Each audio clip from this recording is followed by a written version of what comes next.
gates. Let's get to work this morning. We'd like to welcome you to the 2025 Kentucky State Fair Open Market Hog Show. Looking for 4 entries in our AOB show. Judge, these hogs weigh between 238 and 260 pounds.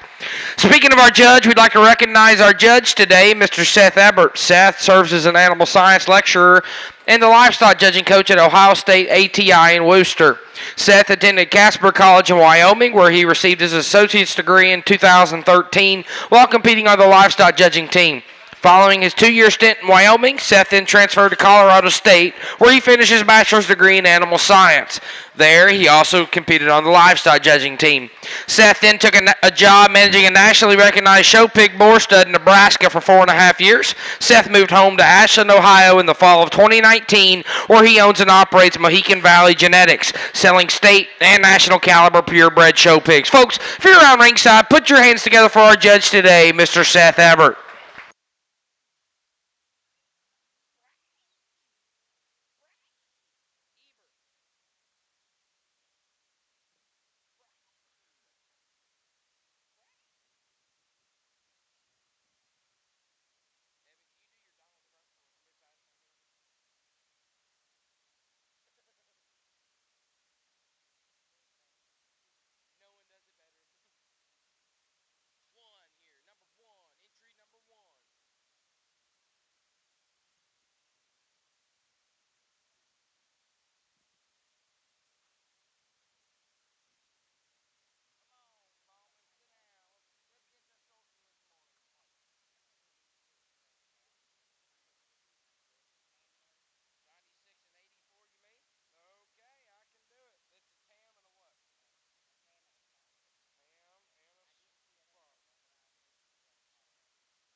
Well, good morning, Kentucky State Fair, and happy and proud to be here. A really nice class AOBs we've got out here this morning. I think really, for me, it boils down to a pair, and I think there's some things you got to maybe give up on any one of these that you start. But for me, I'm going to use the young man's Poland there on the far side to go ahead and win this particular drive. I'll be the first to tell you, we need to rock that one back in his shoulder blade. He's a little bit too short and off in his hip, and that straightens him out just a touch in his femur. But I think the big picture on that one, really good shaped, really heavy muscled, has plenty in terms of squareness of skeleton, and that's really why that one gets the dub out here for me. Coming right at you, squaring his knee. Then the young lady in the greens, Chester, on the far side, that's going to be second. I'll be the first to tell you, this thing's got a huge back and a really good expressive shape down the top side of his spine. I think the problem is you step off to the side, he gets a little too round off either end. Coming right at you, he wants to deviate there in his knee ever so slightly. But for me, that's the pair to cuss and discuss, if you will, to go 1-2 there. But, unfortunately for the other Poland that we've got out here, I just didn't see this one as fresh enough to play ball for me in comparison to the top end. That one's starting to get a little bit too up in his chine and plainer in his shape right in behind his blade. That's a barrel that from the side is arguably the best built barrel out of this initial trio. I just think coming and going, maybe just not quite fresh enough youthful enough, fresh enough in terms of composition to play with a top end. But, that's a really nice trio. The young man that rounds out the particular drive has a sound, fundamental type of a hog. Maybe deviates a little bit too much in his spine for me. Could open him up and expand him through his lower skeleton. But nice way to start the barrows. Put your hands together for those kids. And placings in Class 1 AOB Market Hogs. First was Nash Wonderlick. Second, Savannah Moore. Third, Evan Cotton. And fourth, Zane Eisen. Congratulations. Nash and Savannah will automatically be your champion and reserve champion AOB Breed Market Hogs. Entering the ring, judge, two entries in our first class of Berkshires. These hogs weigh 223 and 233 pounds. We need Class 5 Berkshires. Class 5 Berkshires. Make your way to the makeup ring.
We got like 3 classes of Berkshires, I think, and they're all a little bit smaller in terms of numbers.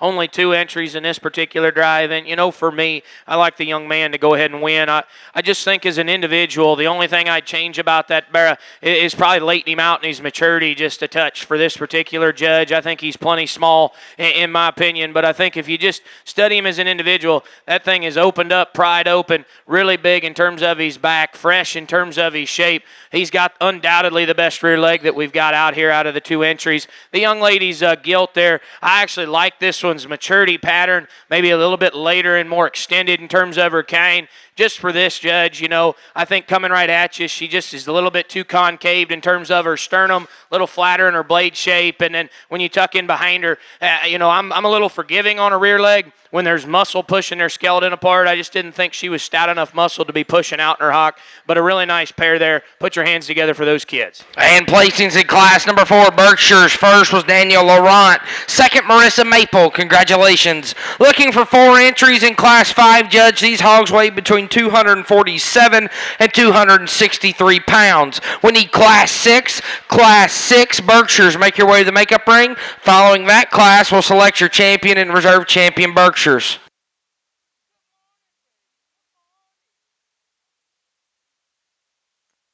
Sarah Barron, your class is in the ring. Sarah Barron, your class is in the ring.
Nice class of Berkshires out here, and I think a class that maybe just forces you to get back to some of the basics to sort these four. And I think of the four, there's one that's probably just the freshest, the soundest, the best built, and still I think square enough in terms of its skeleton. Young man's bear here off to my left needs to win the particular drive.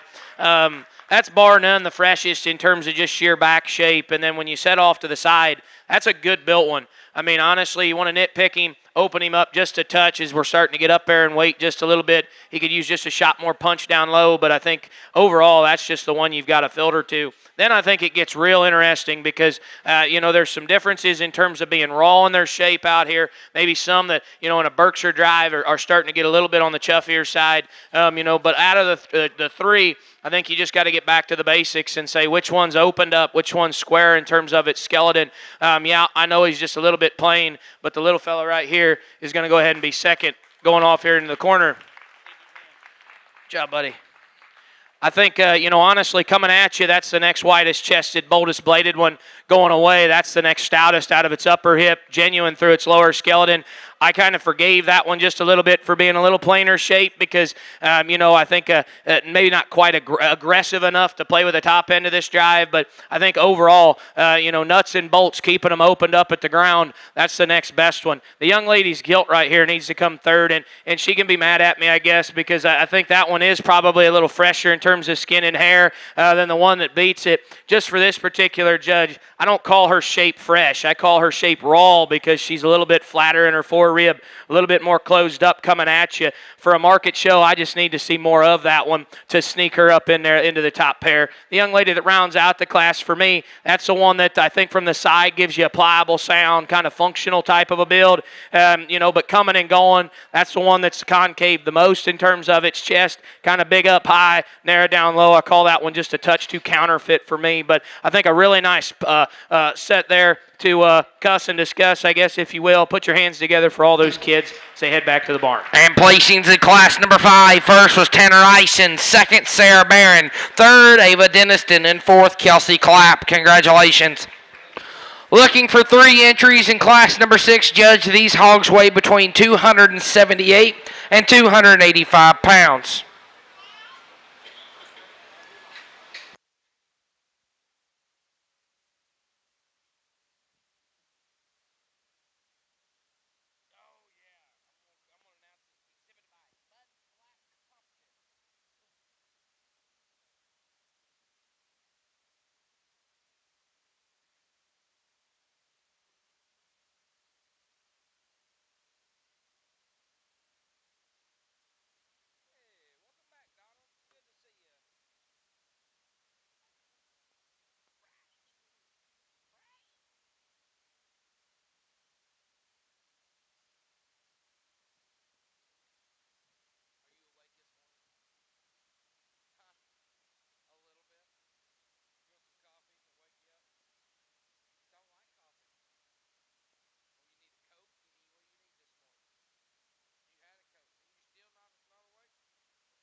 Really nice class here. A trio of bears that are all good in their own way, but I think really it kind of boils down to the pair I spent most of the time looking at.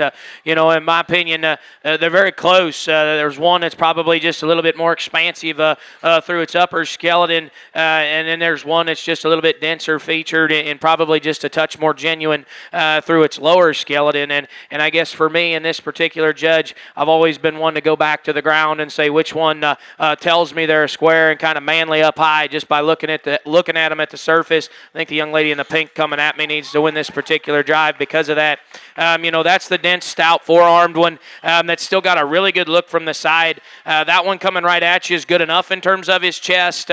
I think square enough in terms of its sternum. I think from behind, that one just reads just a shot more genuine than the young man right here in front of me that needs to come second. I'll be the first to tell you, this one's jaw line's probably built into it. I guess you could say a little trendier than the one that goes out ahead of it. But I've never been one to really follow trends. I don't really care about a trend. Let's get them back in here and judge market hogs. And I think if you study that one coming at you, that's the flatter bladed one that when you get right in behind it, maybe a little bit frailer and more fragile in terms of its bone work. Maybe not quite as genuine through the right there in the seat of his pants. But I think that's a really, really nice pair of bears there to go 1-2. The young man coming out here in third, I'll tell you, man, you just got into the deepest class I've seen today, unfortunately for you, because I think this one doesn't look like he's eaten much since he's got down here, but I think if you could fill that thing up, it'd probably proportion him out just a touch better. That's arguably the best rear-legged one that we've seen out here in this particular drive. I like this thing's build and flexibility. Just for me, his lack of hydration is kind of playing him out in terms of his upper shape down the top side of his spine. But that's the best third place one I've seen here today. But really nice trio there. Put your hands together for those kids. And placings in class number 6 Berkshires. First was Lila Mann, second Evan Cotton, and third Chance Hager. Congratulations. We'll now be selecting your champion reserve champion Berkshires. From class number 1, we have Danny Boy Laurent. From our second class, we have Tanner Eisen. And from our third Berkshire class, we have Lila Mann. Can we bring class 7 Durocs? Class 7 Durocs. Make your way to the makeup ring immediately. Class 7 Durocs.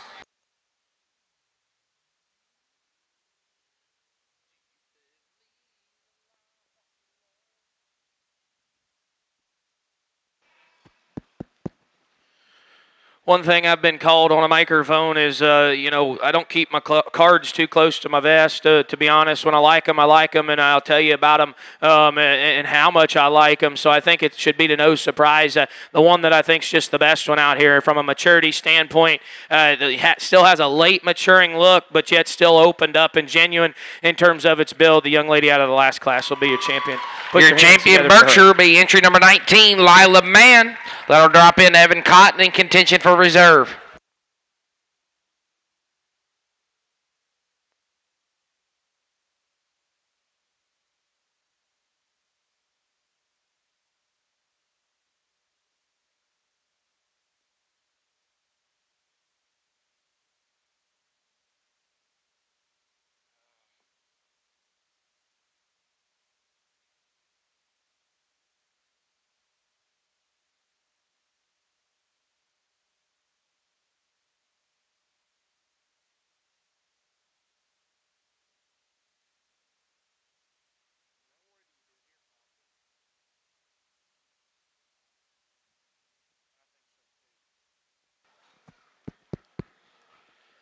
I'm not going to sit here and go back over that second. Like I said, that pair was awfully nice, but, definitely comes out here and falls into contention. I will just go back over the other two we've got out here. Like I said, out of that first class, I think if you just judge that one as an individual, the only thing you really say is coming at you, we could square him up just a touch in his knee, and then as an individual, just laten him out in terms of his maturity pattern. The one coming out of the second class there, just ultra fresh in terms of its shape down the top side side of its spine, square out of its upper hip, and that one's loose and pliable when you step off to the side.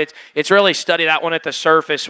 He needs a shot more just punch down low. He just wants to tightrope coming at you and then maybe narrow up when you tuck right in behind him. So I think there's a lot of challenge here. I think a different judge, different day probably shakes it up a little bit different. But what I want to try to set the precedence for today is, keeping them right in terms of maturity pattern, square enough and genuine enough in terms of their build. I'm going to keep that pair together. The young man out of the third class will be your reserve. Put your hands together for him. And your reserve champion, Berkshire, is entry number 10, Evan Cotton. Congratulations. Let's put our hands together for all of our Berkshire Market Hog exhibitors.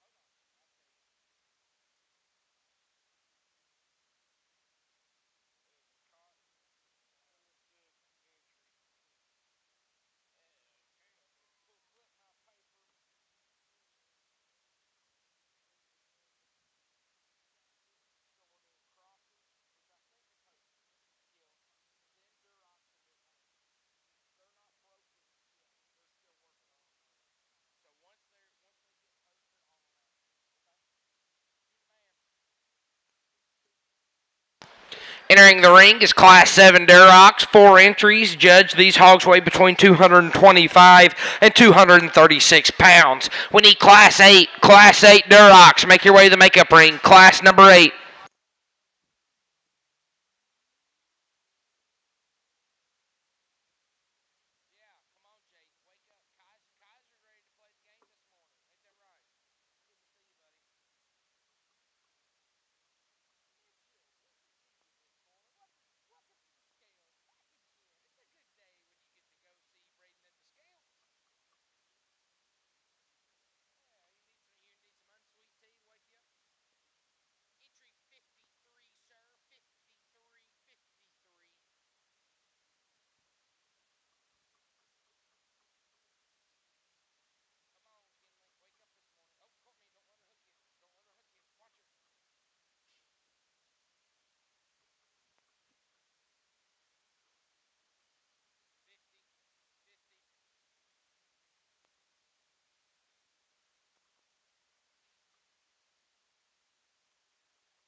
Kendall White, your class is in the ring. Kendall White.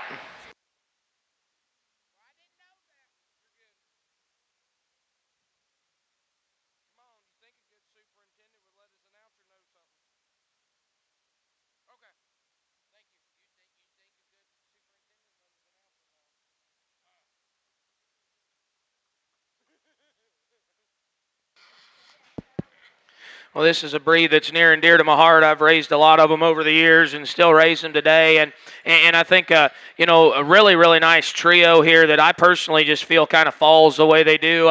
I think, it's another opportunity to just put out there, hogs need to be, especially in a market show, they've got to be three-dimensional, real. I mean, they got to be opened up, bold in their blade, have plenty in terms of width and sternum and chest, and yet still have an expansion out through their upper hip and down through their lower stifle. The only one that does that is a young man here in a cowboy hat. He's going to win this particular drive. That gilts is pushed out there as you'd want to get one out on her corners, probably flirting the line of too much for this particular judge, but I think she handles it well with coordination, a skeleton, and that thing is unrivaled in terms of her upper body shape, in terms of how her blade angles opened up. And just so massive down the top side of her spine and stout out through her hip, and yet to still be that angular when you step off to the side. Thought that was just an easy one to win. The young man's Barra here needs to come second, and I think if all you did was look at him from this view right here, you'd say, Seth, you didn't wake up this morning. That's the best one out here because that's a comfortable, really sound skeleton that's tall-fronted and up-headed. It's honestly coming and going. That one's wide enough chested. When you tuck right in behind that bear and look at his shape out of the backside of his blade, he's nowhere near as expansive as that gilt that goes out ahead of him. He's actually the narrower hip bearer that wants to plane out through his stifle, but that's getting hard on an awfully good one to be standing second. Little gal that comes into third here, I think has one that's really raw and shapely in terms of its muscle. That's a late maturing, high cutability type of a hog. Just for this particular judge, we need to open that thing up and just expand it just a touch more through its entire skeleton. But a really nice trio there. Great way to start the Red Show. Put your hands together for all these kids.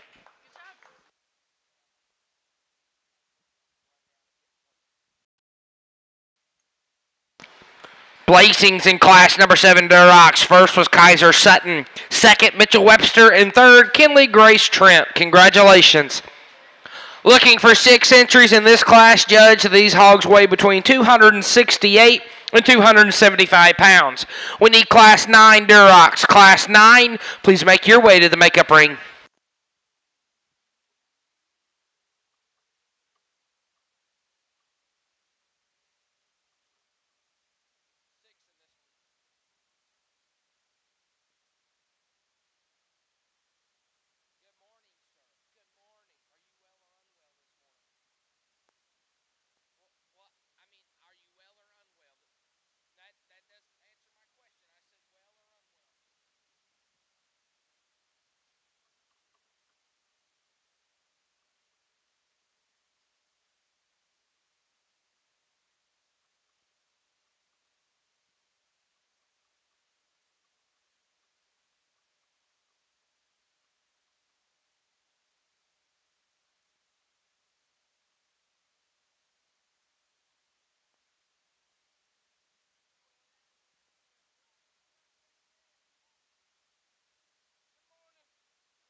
biggest class of the day, and I think a class that maybe just fits together really well for me. The young man in the blues got a win, and I think he wins pretty easily for me. I always tell my judging kids there in Worcester, what's the kind we're looking for? We're looking for good built, sound structured ones with enough muscle, and then you ask yourself, what's enough muscle? Square skeletons, that should win all day. The show pig world sometimes gets a little bit too much into the piece world, and for this particular judge, we're going to keep them complete. We're going to keep them square. We're going to keep them fresh. That's the best one out here, in my opinion. The young man in the yellow's got to be second, and I think, that one's just a little bit piecier in the way it's put together, a little bit more awkward in how it utilizes its rear skeleton in comparison to the one that wins, but I think the advantages that particular bear has got over the one that precedes him, that's actually the bolder bladed, wider chested hog that's probably just got a shot more punch there in the seat of his pants. I just thought both of them had enough in terms of muscularity. That's the better built one that goes out ahead, but that's a really nice 1-2 punch. Didn't know where these two would land. I mean, they are just monsters in here in terms of just back and stoutness and just so overwhelming in terms of muscularity. We need to reassemble both of them from a skeletal standpoint. There's one of them out here out of the pair that's just handling himself just a little bit better. It's a young man right here in front of me. He's going to go ahead and be third. I think that hog's actually, although he's too straight and he's blade knee, is actually more rocked back than the one that goes into fourth, which allows him to get out of his skeleton with just a little bit more comfort. I think his rear legs built into him just a little bit more bulletproof. The young man in the black's got one that is just maxed out up high. You get up on the top side of that thing's skeleton, so fresh, so massive, and so expansive down the top side of his spine. You guys can see it from sitting ringside. I mean, that thing just gets too vertical off both ends, starts getting too hesitant out here, but a really nice one to be down the line. The one here in 5, I feel for the young fella. He come out, that's a heavy structured, stout skulled, good built one from the side. You put a vulva on the end of him and call it a breeding show, that one's probably working his way right on up the chain because I think that's a really good built one. But like I said earlier today, we're going to keep these things opened up. We're going to keep them square enough and genuine enough in their skeleton. I'm not going to get suckered into a good built one from the side that just doesn't have enough. That hog needs to be more opened up, coming and going to play in a market show. The one that rounds out the class, to be honest, that's a nice raw muscled, late maturing one. Just needs more gas down low, open him up, just bolden him up in terms of its body shape. But a really nice class there. Put your hands together for all those kids.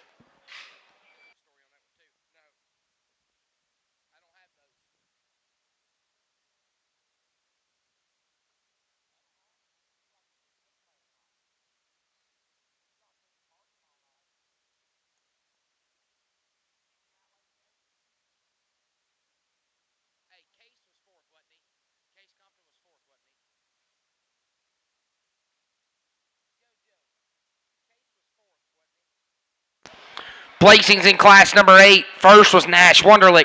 Second, Johnson Livestock. Third, Mitchell Webster. Fourth, Case Compton. Fifth, Preston Zinner. Sixth, Liam Kingery. Congratulations. Looking for 6 entries in class 9.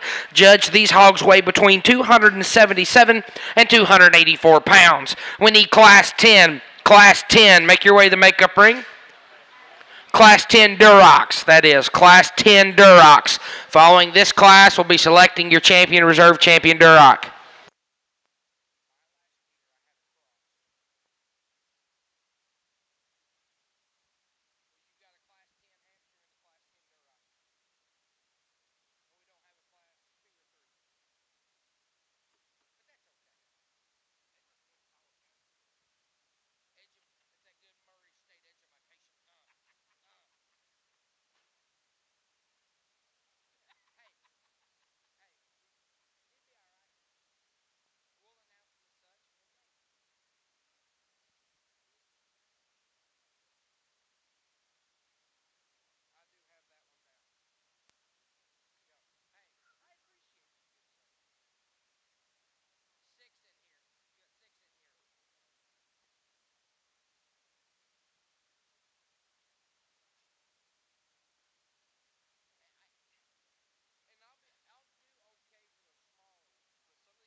Took a little time on the top end of this particular drive. I think, these two are just kind of counter opposites in terms of what they represent. They both represent muscularity and squareness, but, there's a difference. There's one that's just moderate. I'd never call him quick, but, he's just moderate. And then the other one's maybe just a little bit later maturing, kind of represents a build hog that you kind of got to get in and study and say, is he square enough skeleton to, I think coming and going, these things are both extremely good. And for me, I think if you cover the basics and they're both fresh enough in terms of their shape and expression, they're both square enough in terms of their skeleton, I guess I'll tip my hat to the better built one. Use the young man right here in front of me to go ahead and win. I think that's just the one that's a little bit more elevated there ahead of its shoulder, the one that's probably got a better jawline built into him. And honestly, from the side, I wouldn't think he's got as much punch as he actually does when you get in on top of him. That one's expanded and fresh out of the backside of his blade. That one's square out of his upper hip.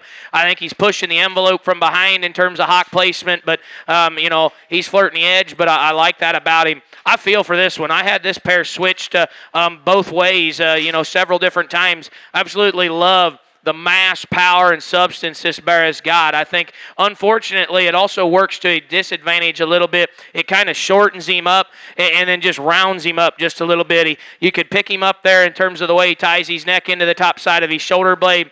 Honestly, for me, I like his function of his rear leg, but we could actually lengthen him out in his hip and level him up there. He kind of gets a little bit rounder in terms of his build, especially when the young man gets off the whip. But, boy, that is a really, really good top pair there to go through. The one coming out here next, reads to be just the next best in terms of squareness of skeleton coming and going for me. I think just to get into the top pair of this particular class, this bear is starting to read just a little older in terms of his head, a little staler in terms of his shape right in behind his blade, but that's a good fundamental sound one to be sitting in third. The young lady coming out here in fourth probably has one that's a little bit better shaped than the one that goes out ahead, but I still think when you study this one coming and going right at the surface, wants to concave in his knee, narrow up from behind, and we could just expand that hog through the lower portion of his skeleton to get him into the top end of this particular drive. And then the two hogs here that we round out the class with, honestly, sound fundamental type of bears that are just easy enough in terms of feeding and feedability, but just hogs that need to be better in terms of the way they're built, expand them in terms of muscularity and stoutness. But a really nice red class there. Put your hands together for all those kids.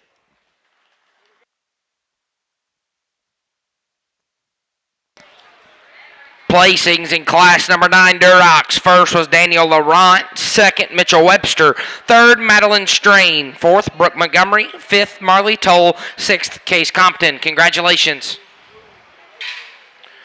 Looking for 11 entries in class number 10 Durocs. Judge, these hogs all weigh around 285 pounds.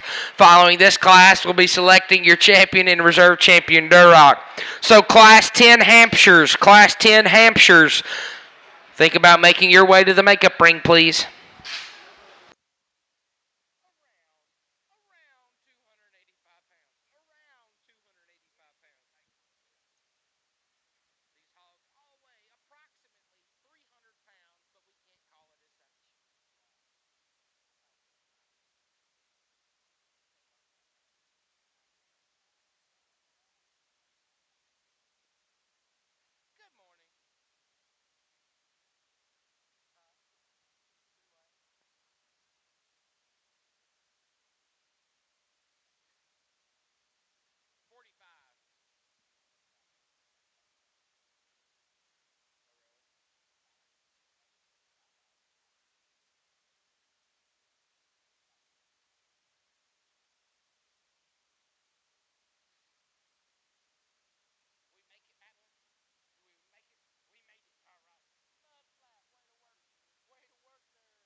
biggest class of the day, and I think a really, really nice class all the way down through here. There's some hogs down the line that are still of quality, and I appreciate that. But this thing was a one-horse race from the start. That little gal over there is driving an awfully nice one.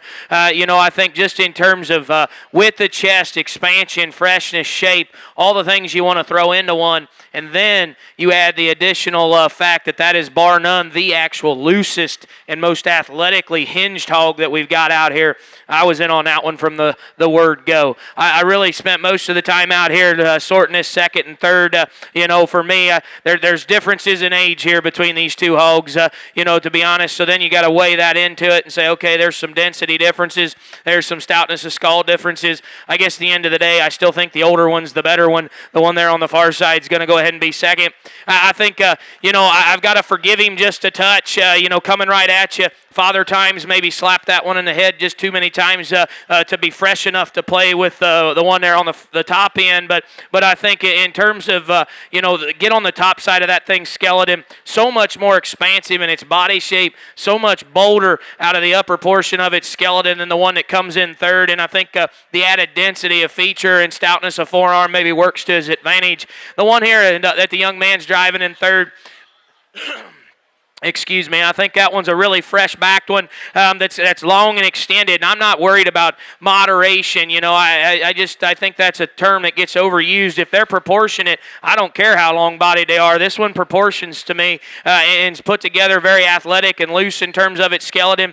I think that one just runs out of gas there going away. Gets a little bit shallower in terms of its stifle, maybe not quite as just dense in terms of its feature and just burly through the center portion of its skeleton, but an awfully nice one to be in third. The one coming out here in four, I think if you just study this one at the surface out of that initial four, that's the narrowest constructed one that we've got, thus far out of this particular drive. I love this thing's build from the profile. That's a sound, athletic, very pliable kind of a hog that's got a decent shape, maybe starting to get a little bit on the plain side, but I think a very nice one to be in fourth.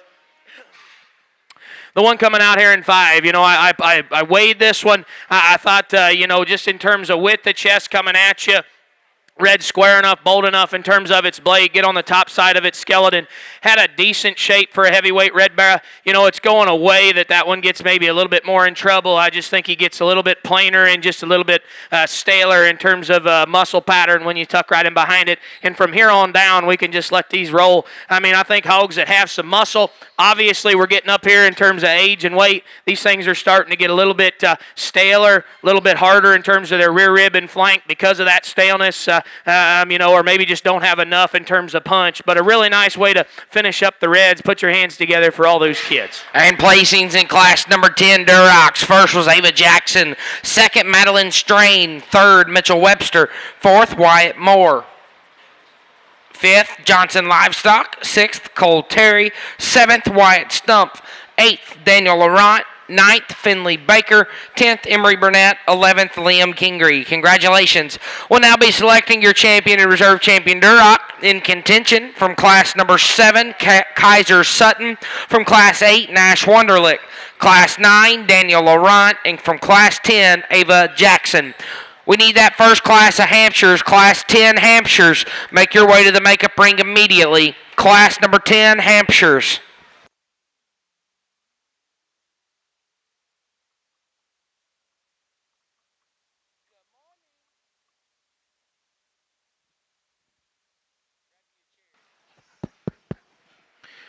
Just a really nice red show. I know not tons of numbers, but outside of the crossbreds, I think this is the biggest pure, they said, breed. So, it was fun to work through them. Like I said earlier, this breed's near and dear to my heart. So when you can get 4 class winners out here that, pretty much look pretty identical, honestly. I think, from the profile, we're hinging these things right. We're keeping their angularity right, coming and going. They all read square enough and genuine enough to be in the hunt out here. I think there's just one that just is easily the easy thing to do. I said it earlier. She drove it out. It was the easiest thing to do in that particular class. That young lady out of the last class is going to be your champion. Put your hands together for her.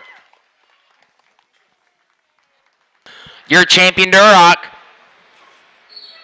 Entry number 32, Ava Jackson. That'll drop in Madeline Strain in contention for reserve.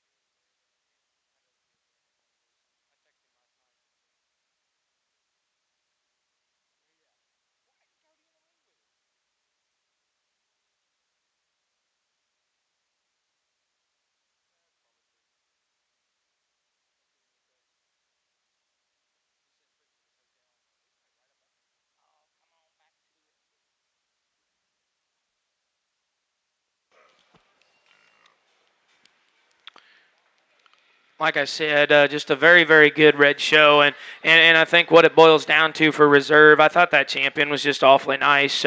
Three-dimensional, the best built, the soundest, and just still so square and functional. And I think the next best one, in my opinion, the one that comes out of the top side of their spine with just the most pry and just most width the skeleton, still fresh, still square. You're not going to hear me talk about bone all day because I could care less if they're stout as long as it fits them. I think this is actually the frailest featured one that we've got out here, but I think bone still proportions out, still works with that one. Skeleton, young man on the far side's got your reserve. Put your hands together for him. And your reserve Duroc is entry number 36, Danny Boy Laurent. Congratulations.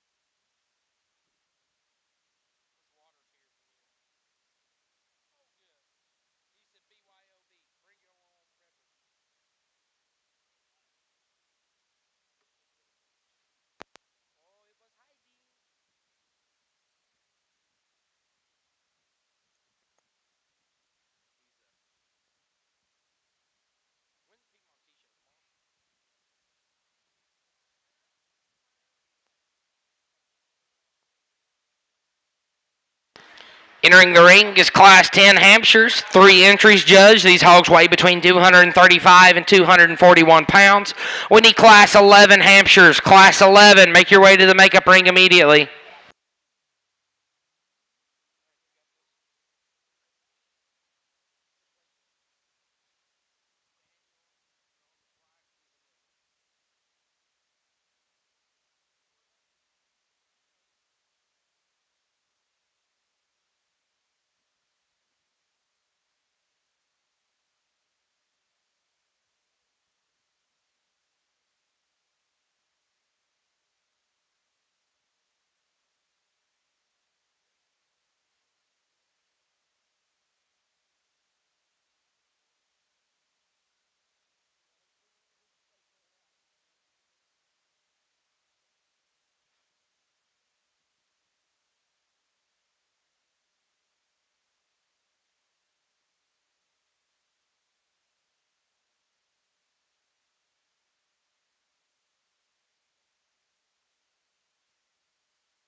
Only 3 in this particular drive, but I think 3 very good ones, or I guess 3 good ones and 2 very good ones, to be honest. And I think of the pair of higher quality ones that are just a little fresher in terms of their shape, I think there's one that just can get out here and motor just so much more athletic. It's the young man. He'll win this particular drive. I said earlier, what's enough muscle? Square skeletons. Is that the most extreme one? Nope, that's the one in second.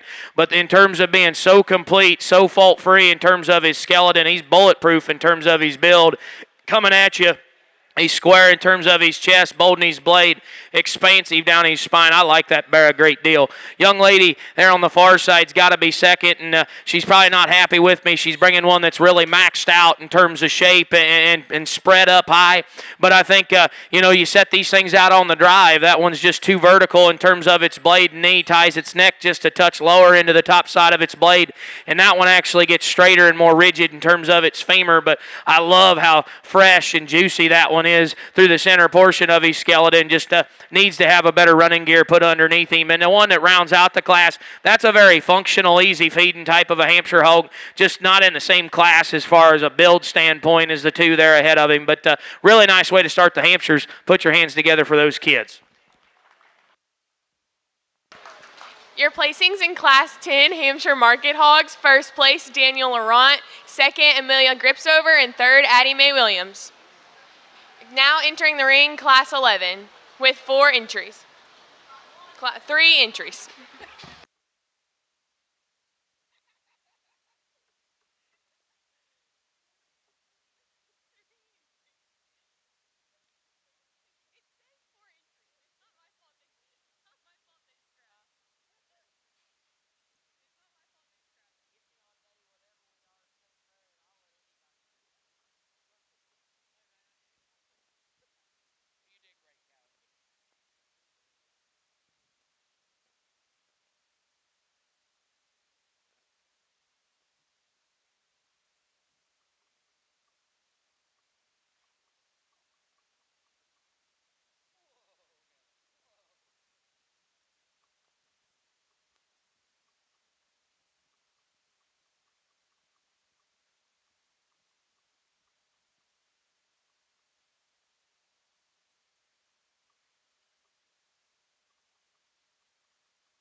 Can we bring Class 13 Herefords? Class 13 Herefords, make your way to the makeup ring.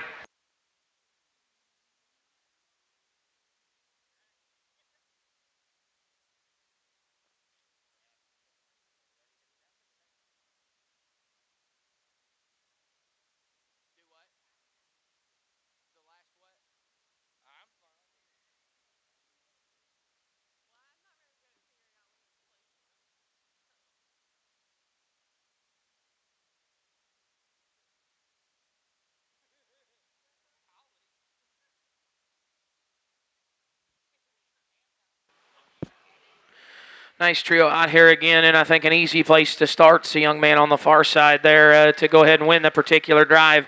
I think just nuts and bolts, the basic one out here that still pushes some extras into a package that I can get on board with. That one's opened up the most. That one's the freshest and most genuine out of what we've got out here. Thought a really nice place to start. Then I think the decision's in 2 and 3, but at the same time, I'll go ahead and tip my hat to the young man to go ahead and be second.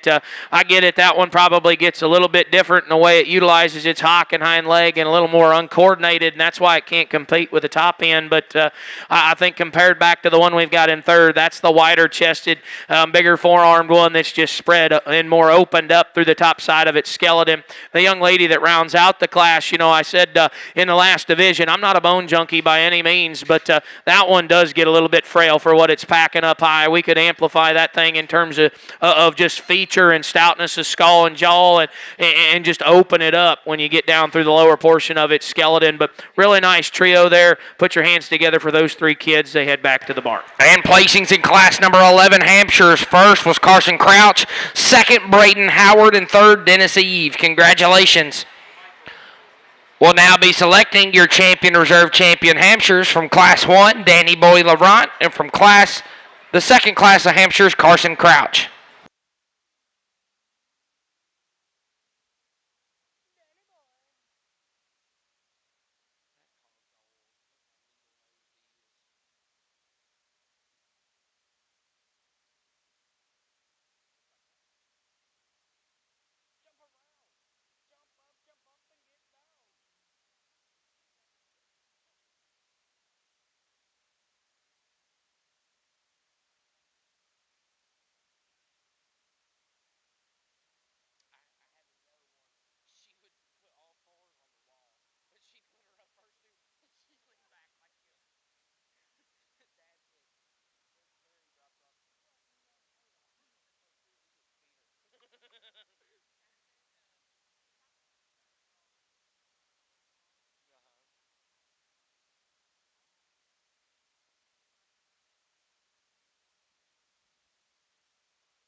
I get the question all the time, what's your favorite breed to judge when you step in the ring and sort? And it used to be Durocs for me. I love judging red ones anymore. It's these Hampshires. I know there's only 6 in the show, but any Hampshire breeders standing ringside or listening online, thank you. You guys are making these things better. They're actually the funnest NSR breed for me to judge. Excuse me. I think the quality of this particular breed's extremely good. I think this pair is just wicked good, to be honest. I think both of them have so much good in what they do. I think there's one that's probably just a little bit more extended in terms of his kind, lengthened out in terms of his hip. I personally don't like the paint. I'd wipe that stuff off. But, to be honest, I think the young man there out of the second class needs to win. Put your hands together for him. And your champion Hampshire is Mr. Carson Crouch, entry 58. That'll drop in Braden Howard in contention for reserve. I don't even think it's close for reserve. I like that one out of the first class an awful lot. I thought when you brought him back out here against the champion, maybe just a little bit shorter in terms of his spine, a little bit more jammed up in the way his hip sets into him in comparison to the one that goes out ahead, but that's the second best one by a mile. Put your hands together for him. And your reserve Hampshire's entry number 62, Daniel Laurent. Congratulations, Danny boy.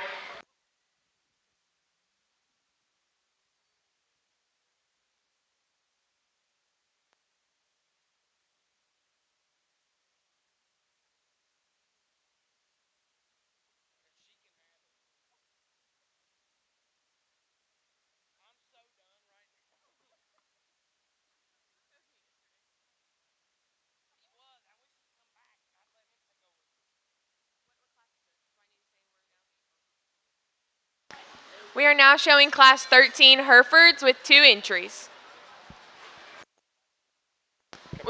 We need Class 14 to the makeup ring.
only a pair of them out here, but the young lady in the purple needs to win. I think, just the bolder-bladed, wider-chested, broader sternumed one that's just more opened up down the top side of its spine. The young lady there in second, probably has one that's a little taller and more extended there in terms of its front skeleton, a little bit longer spine, later maturing hog. Just for me, you just got to have more of that one to be a market hog. Like to clean him up in his joint just a little bit, but nice pair there. Put your hands together for those kids.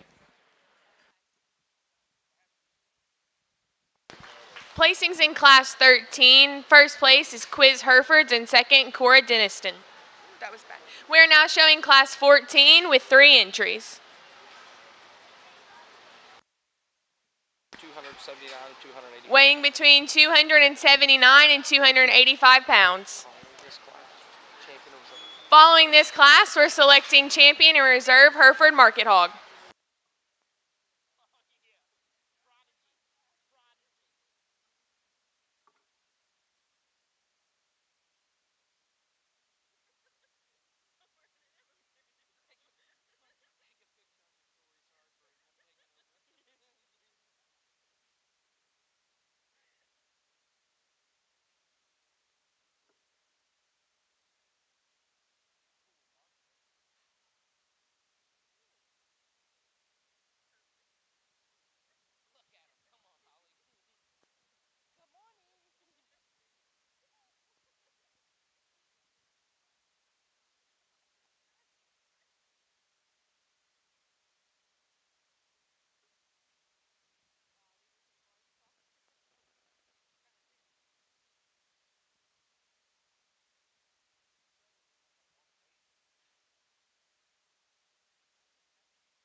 It has been brought to my attention that the gilt breeding stock classes for today have been posted.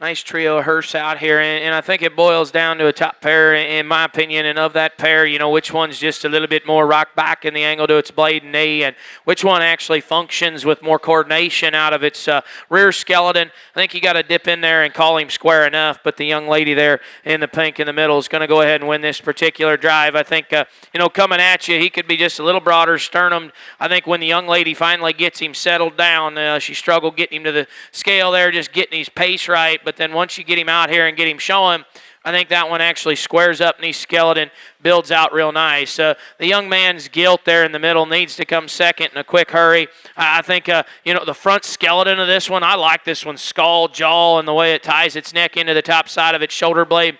This one's actually got a touch more aggression in terms of shape right out of the backside of her blade.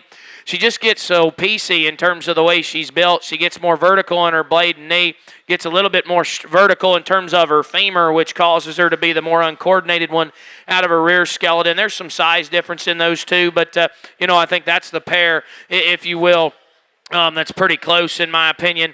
The young man there on the far side has another really nice type of a production-oriented, probably better than that. I mean, that one's jawline's built into him right. That one's shape's decent. Just thought, from a structure standpoint, that's the one that's the most vertical off both ends. From a build standpoint, he's also the roundest off both ends. Just thought he was just the most off quality, I guess, out of that trio, but that's still a really nice third-place kind. Put your hands together for all those kids. Placings in Class 14, Hereford Market Hogs, first place, Mackenzie Howard, second to Woods Wunderlich, third, Blaine Ellis, and we are now showing for your champion in reserve, Hereford Market Hog.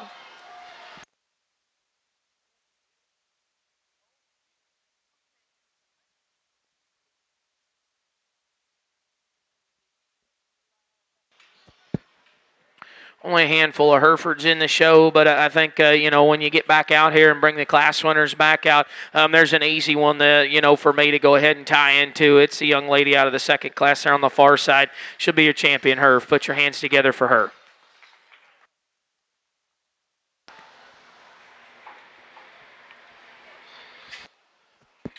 Bring that second out, and I think immediately falls into contention. I think when you weigh up the good, the bad, and the ugly here between the two that we've got out here, I think, at the end of the day, you got to keep those two together. The little fellow that was second will be your reserve. Put your hands together for him.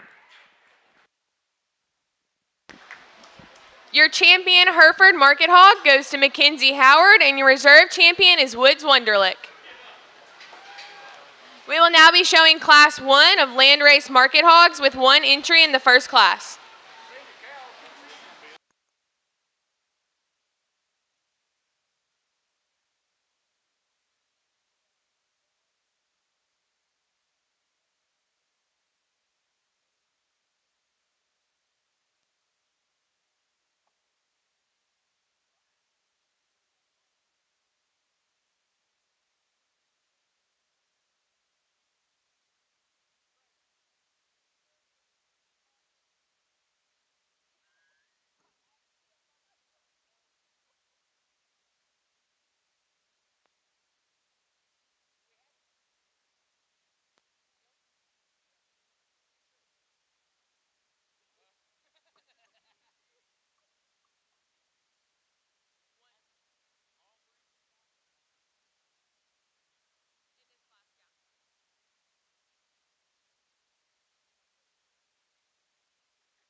challenging class to probably put into a placing, in my opinion. But, if I had, I've got to. So, just going back to the basics of keeping them square enough skeleton, good enough built, sound enough structured with some freshness. I like the little fella here in the middle to go ahead and win. Is that the most expansive one? No. But that's, probably the safest one in terms of squareness of skeleton. Still think that one's jawline and head shape reads right when you step off to the side. That one's still got some shape. Probably the best shape or the second best shape in this particular drive down the top side of its spine. Then I think, I really... I feel for the one there on the far side that needs to go ahead and be second. There's parts and pieces of that one that's the best one out here, and then there's parts and pieces of her that I just can't get on board with. She's overly fast-paced one, so she's really wanting to throw that rear leg outside her skeleton. But in terms of sheer ESTs, she is the biggest back. She is the biggest out of her upper hip, the stoutest out of her stifle. From a straight carcass standpoint, that's the best one out of the trio. I think when you set them into motion and you take some size variance into account, that one wants to get a little bit outside her skeleton for me. And then, like I said, she's real fast-paced, never get a real good look at her. The young man here in third, I think from the onset when that one walks out, kind of big up high, and then study that one's shape. I just think it's probably the plainest one out of this initial of all three of them, especially when you get out through his upper hip and down through his lower stifle. Thought that one gets a little bit too east and west from behind as well, so kind of shaped them out there between 2 and 3 because I think both of them need reassembled from a structure standpoint. Use just the best built, soundest structured one to win, but a nice trio there. Put your hands together for those 3 kids. And placings in our second class of Landrace Market Hogs. First was Colton Fitzpatrick. Second was Nikki Ellis showing for Colton Fitzpatrick. And third was Braden Howard. Congratulations. Looking for 4 entries in our third class of land races. Judge, these hogs weigh approximately 275 to 285 pounds. Following this class, we'll select your champion, reserve champion land race. So let's bring that first class of spots. First class of spots. Make your way to the makeup ring.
Really nice class of racers out here, and the young man right here in front of me in the pink needs to win, and wins in a smoke, in my opinion, in terms of squareness of skeleton, and still yet being so good in terms of its build, so athletic and just natural in terms of the way it utilizes its skeleton.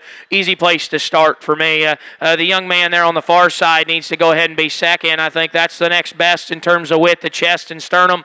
That's a bold-bladed, big-centered rascal that's got plenty out of his upper hip, and and down through his lower stifle. I think just to compete with the one there ahead of him, he's just got to be a touch better in terms of his build. He's just a little bit outclassed, I guess, when you step off to the side and then set him into motion, and we could just rock him back in his blade knee and free him up out of his femur just a touch to play with the one ahead of him. But still a really, really nice bear to be standing second. The young man that's going to be third, I scaled this one first. That was one I saw there, I think second coming out the gate. I think that one just from a shape standpoint up high, I can get in on. I mean, that one's got some shape up high. I think was compared back to the top pair of this particular class.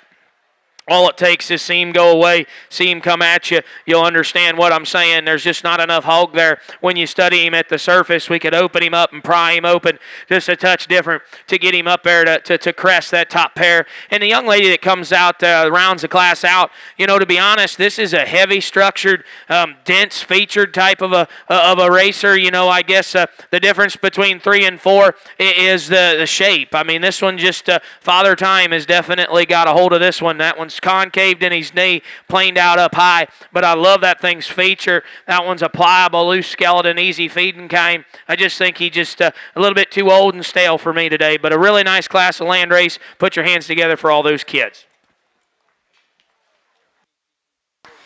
Placings in Class 3, Landrace. First was Woods Wonderlick. Second, Wyatt Moore. Third, Colton Kaufman. And fourth, Ellie Schweitzer. Congratulations. We're now selecting your champion reserve champion Landrace Market Hogs. From Class 1, Addie Mae Williams. From Class 2, Colton Fitzpatrick. From Class 3, Woods Wonderlick. Can we bring that first and second class of spots? First and second class of spots. Make your way to the makeup ring, please. Really nice Landrace show. Not a ton of numbers again, but I think, for a breed that's not made to be terminal, not made to be market hogs, I think the 3 that we've got out here, all check some boxes of being opened up square enough in terms of their skeleton. There's one that's just awfully, awfully good for its particular breed. That little boy in the pink's driving him. Put your hands together for him. And your champion Landrace Market Hogs, entry number 81, Woods Wonderlick. Congratulations, Woods. That'll bring in Wyatt Moore in contention for reserve.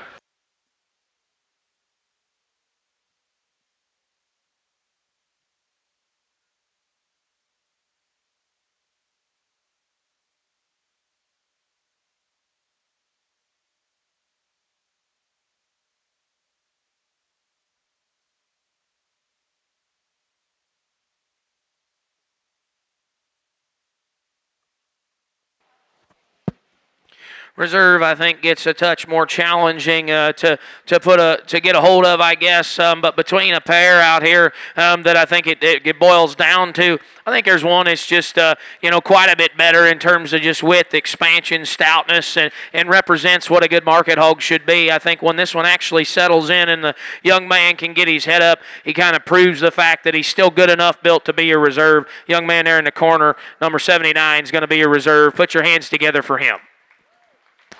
And your reserve champion Landrace goes to Wyatt Moore with entry number 79. Congratulations. Let's put our hands together for all those Landrace Market Hog exhibitors.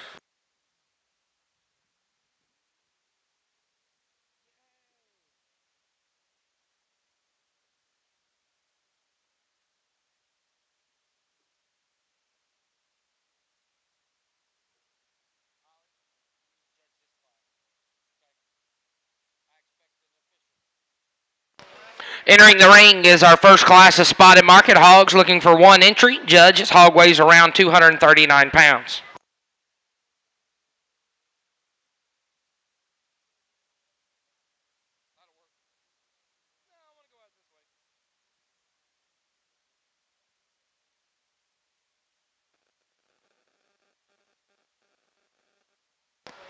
Let's go ahead and bring all spot market hogs to the makeup ring. We need all spotted market hogs to make your way to the makeup ring.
nice single entry here.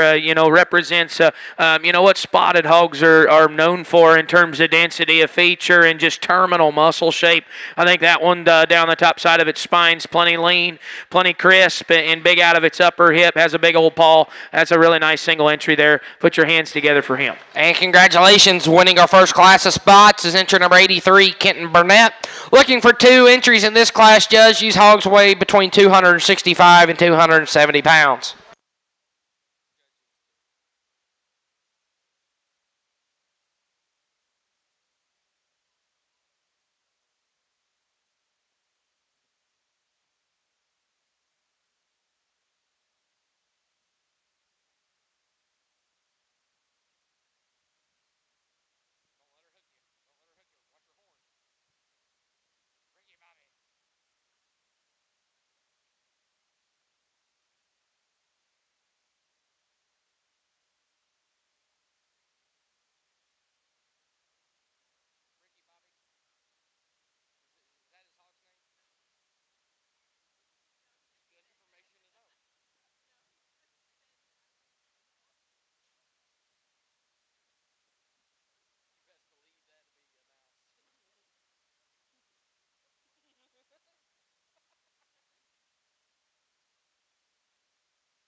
Two in this particular drive, and of the pair, young man in the blues packing just the highest quality one. It doesn't have anything to do with his hair. I like to say that when I get the chance because I personally dislike the hair thing that's happening personally, but that doesn't hurt him. That doesn't help him. In my mind, I think if you slicked him off or if he's got shag, either way, that's the best one out here in terms of width of chest, boldness of blade, have an expansion down the top side of his spine. If you want to tweak him as an individual just from behind, I'd like to just pry him open just a touch in the way he tracks out when you tuck right in behind him. But I think one that's probably plenty square, plenty elite when you step off to the side. The young man that's going to be second has one that's, I get it, just a little paler in terms of its skin, I think, but from the side, that's actually the taller fronted, later maturing hog that's got plenty in terms of lean muscle shape down the top side of his spine. For me, I think coming at you, that's the narrower chested one. I think going away, that's actually the narrower one out of its upper hip and down through its lower stifle and through its lower skeleton out of the pair, but still a really nice one to be setting to. Put your hands together for both those kids. Placings in class number 15. First was Nash Wonderlick. Second, Daniel Laurent. Congratulations.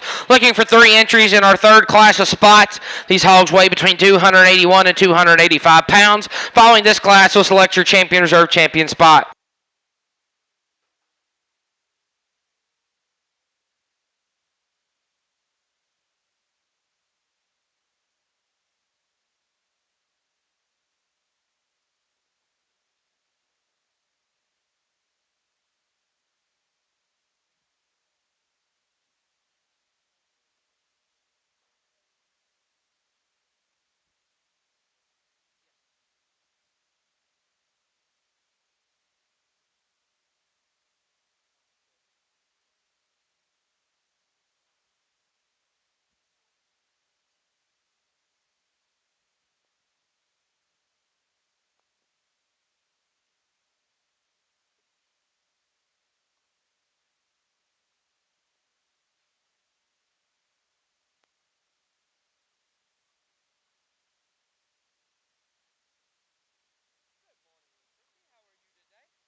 top end of this particular class, I think, has some discussion to be made. But I guess for me, I like the young lady here off to my left to go ahead and win. I think you got to get past the point that this one's starting to see some age and starting to see a little staler right in behind his blade.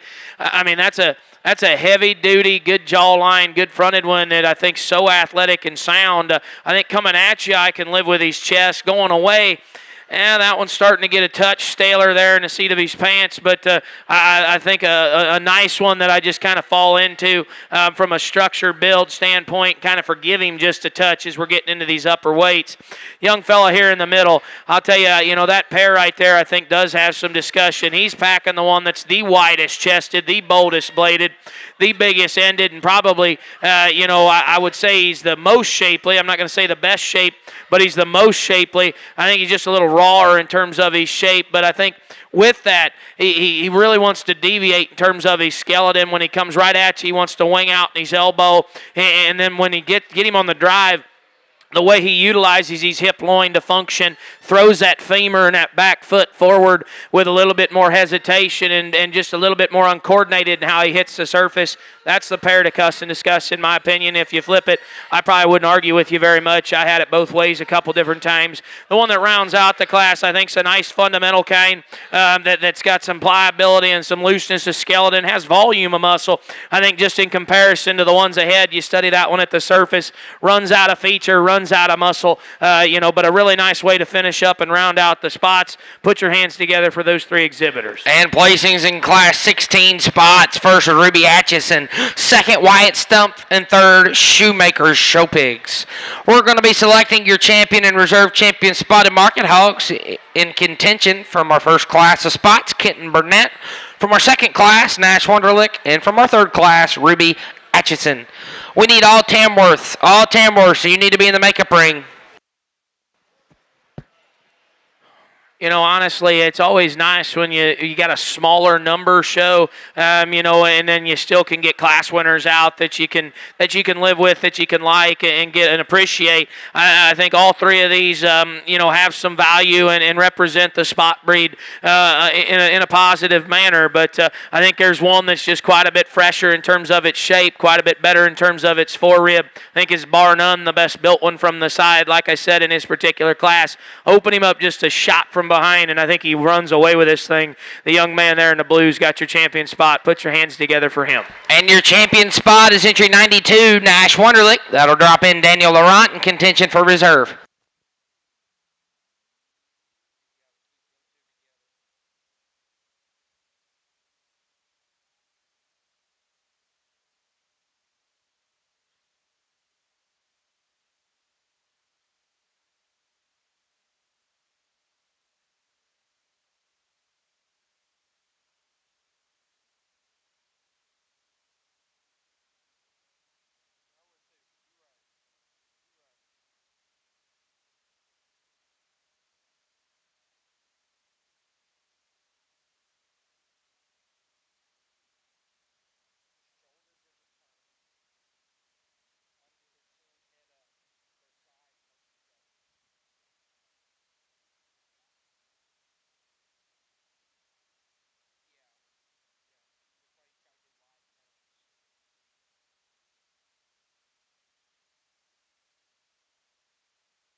Bring that second in, and I think he immediately falls into contention. And in my opinion, like I said, in that particular drive, he just didn't have quite as much just bulk, mass, and power through the center portion of his skeleton as the champion did. But I think when you bring him back out here, I think definitely falls into contention from a freshness standpoint.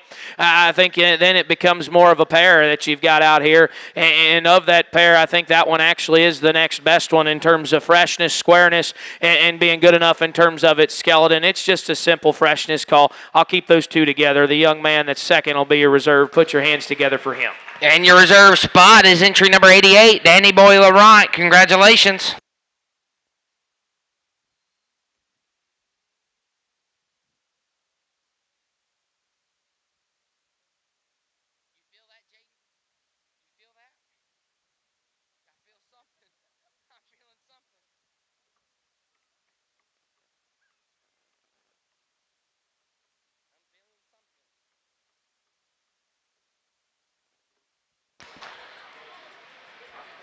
Ladies and gentlemen, it's our favorite time of the day.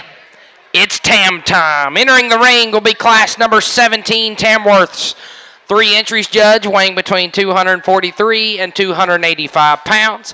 We need our first and second class of Yorkshires, class 18 and 19 Yorks. Make your way to the makeup ring.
Only a trio of Tams, and I think there's just such a weight range that, I told myself when they came out, I said, all right, we're just going to act like these are 3 class winners, and we're getting you a champion overall Tam. And I think if you just keep it in that perspective, there's only one that you can use out here in terms of just a squareness standpoint, still being fresh, youthful in terms of the way he's put together. I think he's an awfully nice lightweight. The young man right here in the middle's got your champion Tam.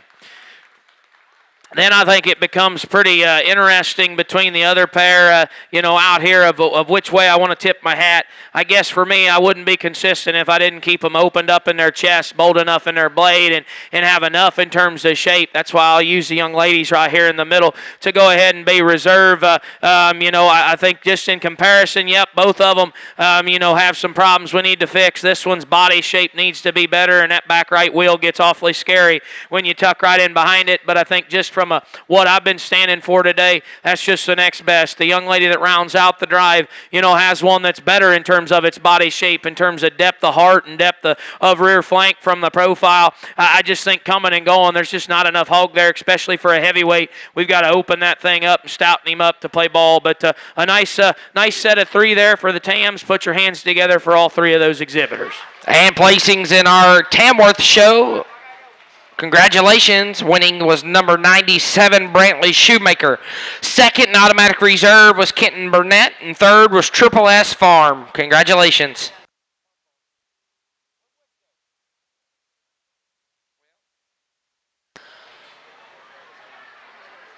Looking for a single entry in our first class of Yorkshires. Judge's hog weighs around 235 pounds. We need class 19 Yorkshires. Class 19, make your way to the makeup ring.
Just a single entry here in the first class of Yorkshires, and I think one that probably for a lightweight could probably handle a little competition. I think that one's pretty good in terms of its shape. Real nice built when you get off to the side. Really nice single entry. Put your hands together for that young man.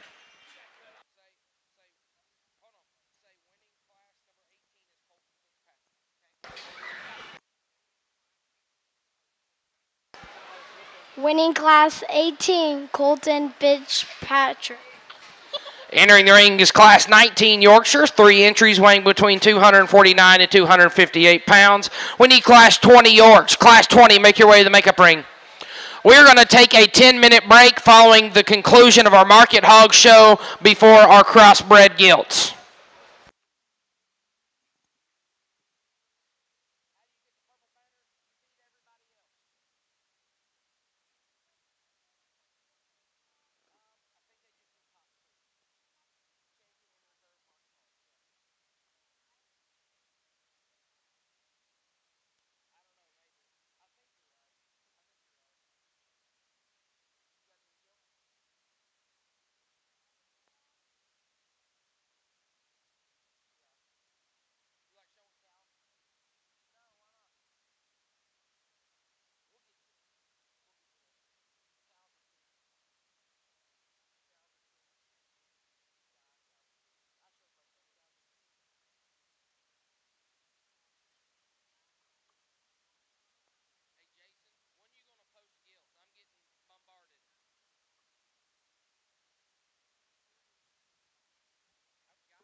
Nice trio of Yorkshires out here that maybe forces you to make some decisions as a judge out here of just staying consistent. And I guess just staying consistent for me, and the one that I just personally like better, the young man driving away from me, is going to win this particular class. I think if you just study that one's head shape, jawline, and skull shape, it just should tell you, compared to the one in second, that's just the fresher one out through the front third of his skeleton. That's the bolder-bodied barrel. And the big thing for me is that one's just truly more athletic and pliable in terms of its skeleton. The young fellow there on the far side, driving to my left now, he's got to be second. I go to a lot of national shows. I see a lot of Yorkshires, and this one's pretty trendy for the Yorkshire thing right now. They're getting these things just a touch too vertical off both ends, and if you have a question if that one's sound enough, watch that one's hock joint, where it starts and where it ends. It never moves. That one just picks its foot up and just hammers around. I like that one's shape better, probably a little bit more aggressive than the one that beats it. Just for me, that one's face reads a little staler, and then we need to reassemble and just angle that thing's skeleton just a little bit more athletic for this particular judge. But the young man that rounds out the class has one that is looser in terms of its skeleton. There's just not enough gas in the tank in that one to crest the top pair there. But a nice trio there. Put your hands together for all these kids.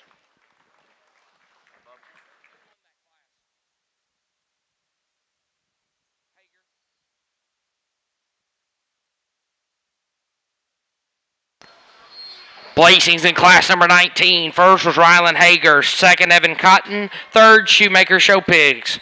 Looking for 4 entries in our final class of Yorkshires. Judge, these hogs weigh around 285 pounds. We're going to roll directly into our Crossbred Market Hog Show. There is no break between between the Yorkshires and our Crossbred market hogs. So let's go ahead and bring Class 21 lightweights. Class 21 lightweights, make your way to the makeup ring.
Nice way to round out the Yorkshire show, and the young man on the far side's got the winner.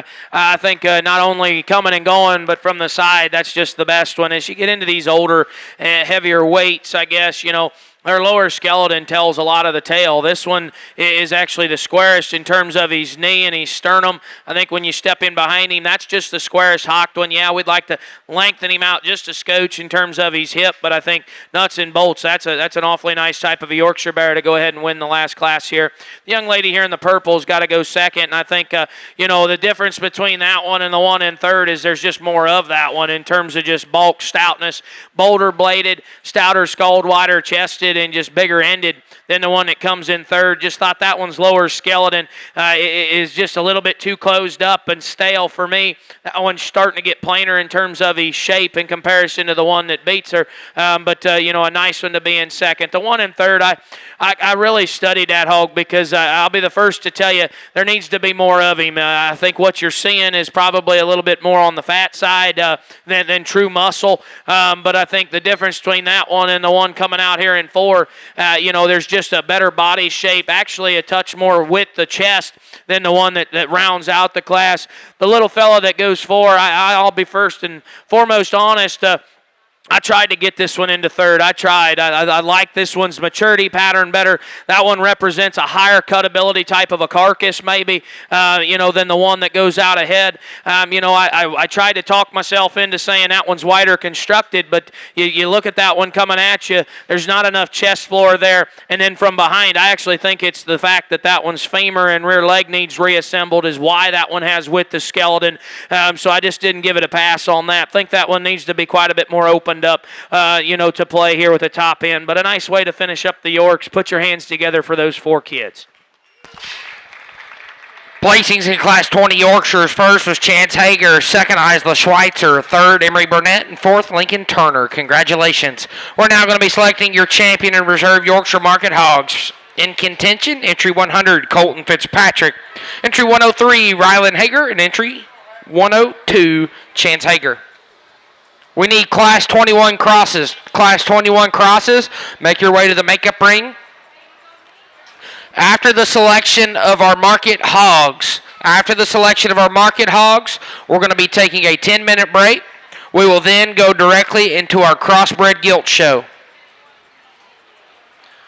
The rest of the breeding stock for today, those classes have been posted.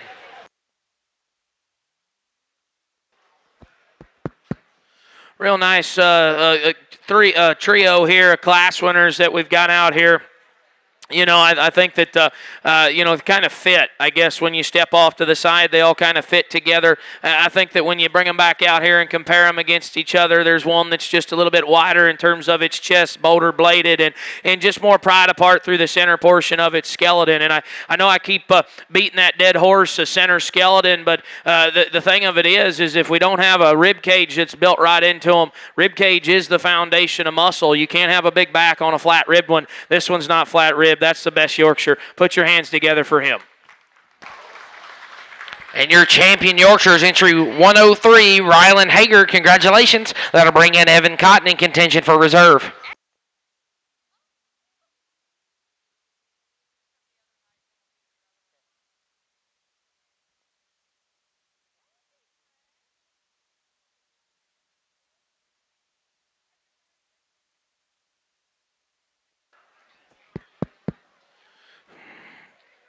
Bring that second out. And I got a little hard on that one. I'll be the first to admit, you know, that one's still got a lot of quality, and I think comes out here and definitely falls into contention.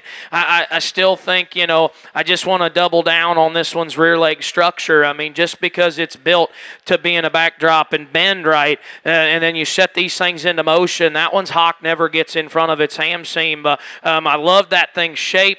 Definitely comes out here and falls into contention with another one. But I guess for me, at the end of the day, which one's just looser and more pliable in terms of its skeleton, still more attractive in terms of its jawline? It's that heavyweight. That'll be your reserve. Put your hands together for him.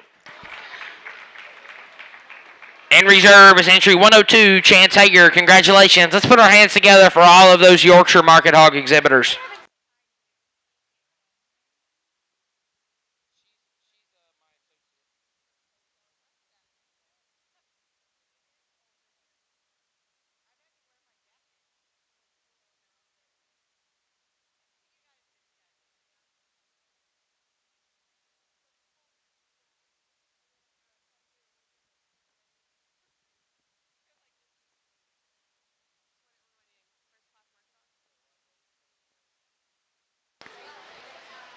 We're not setting our Crossbred market.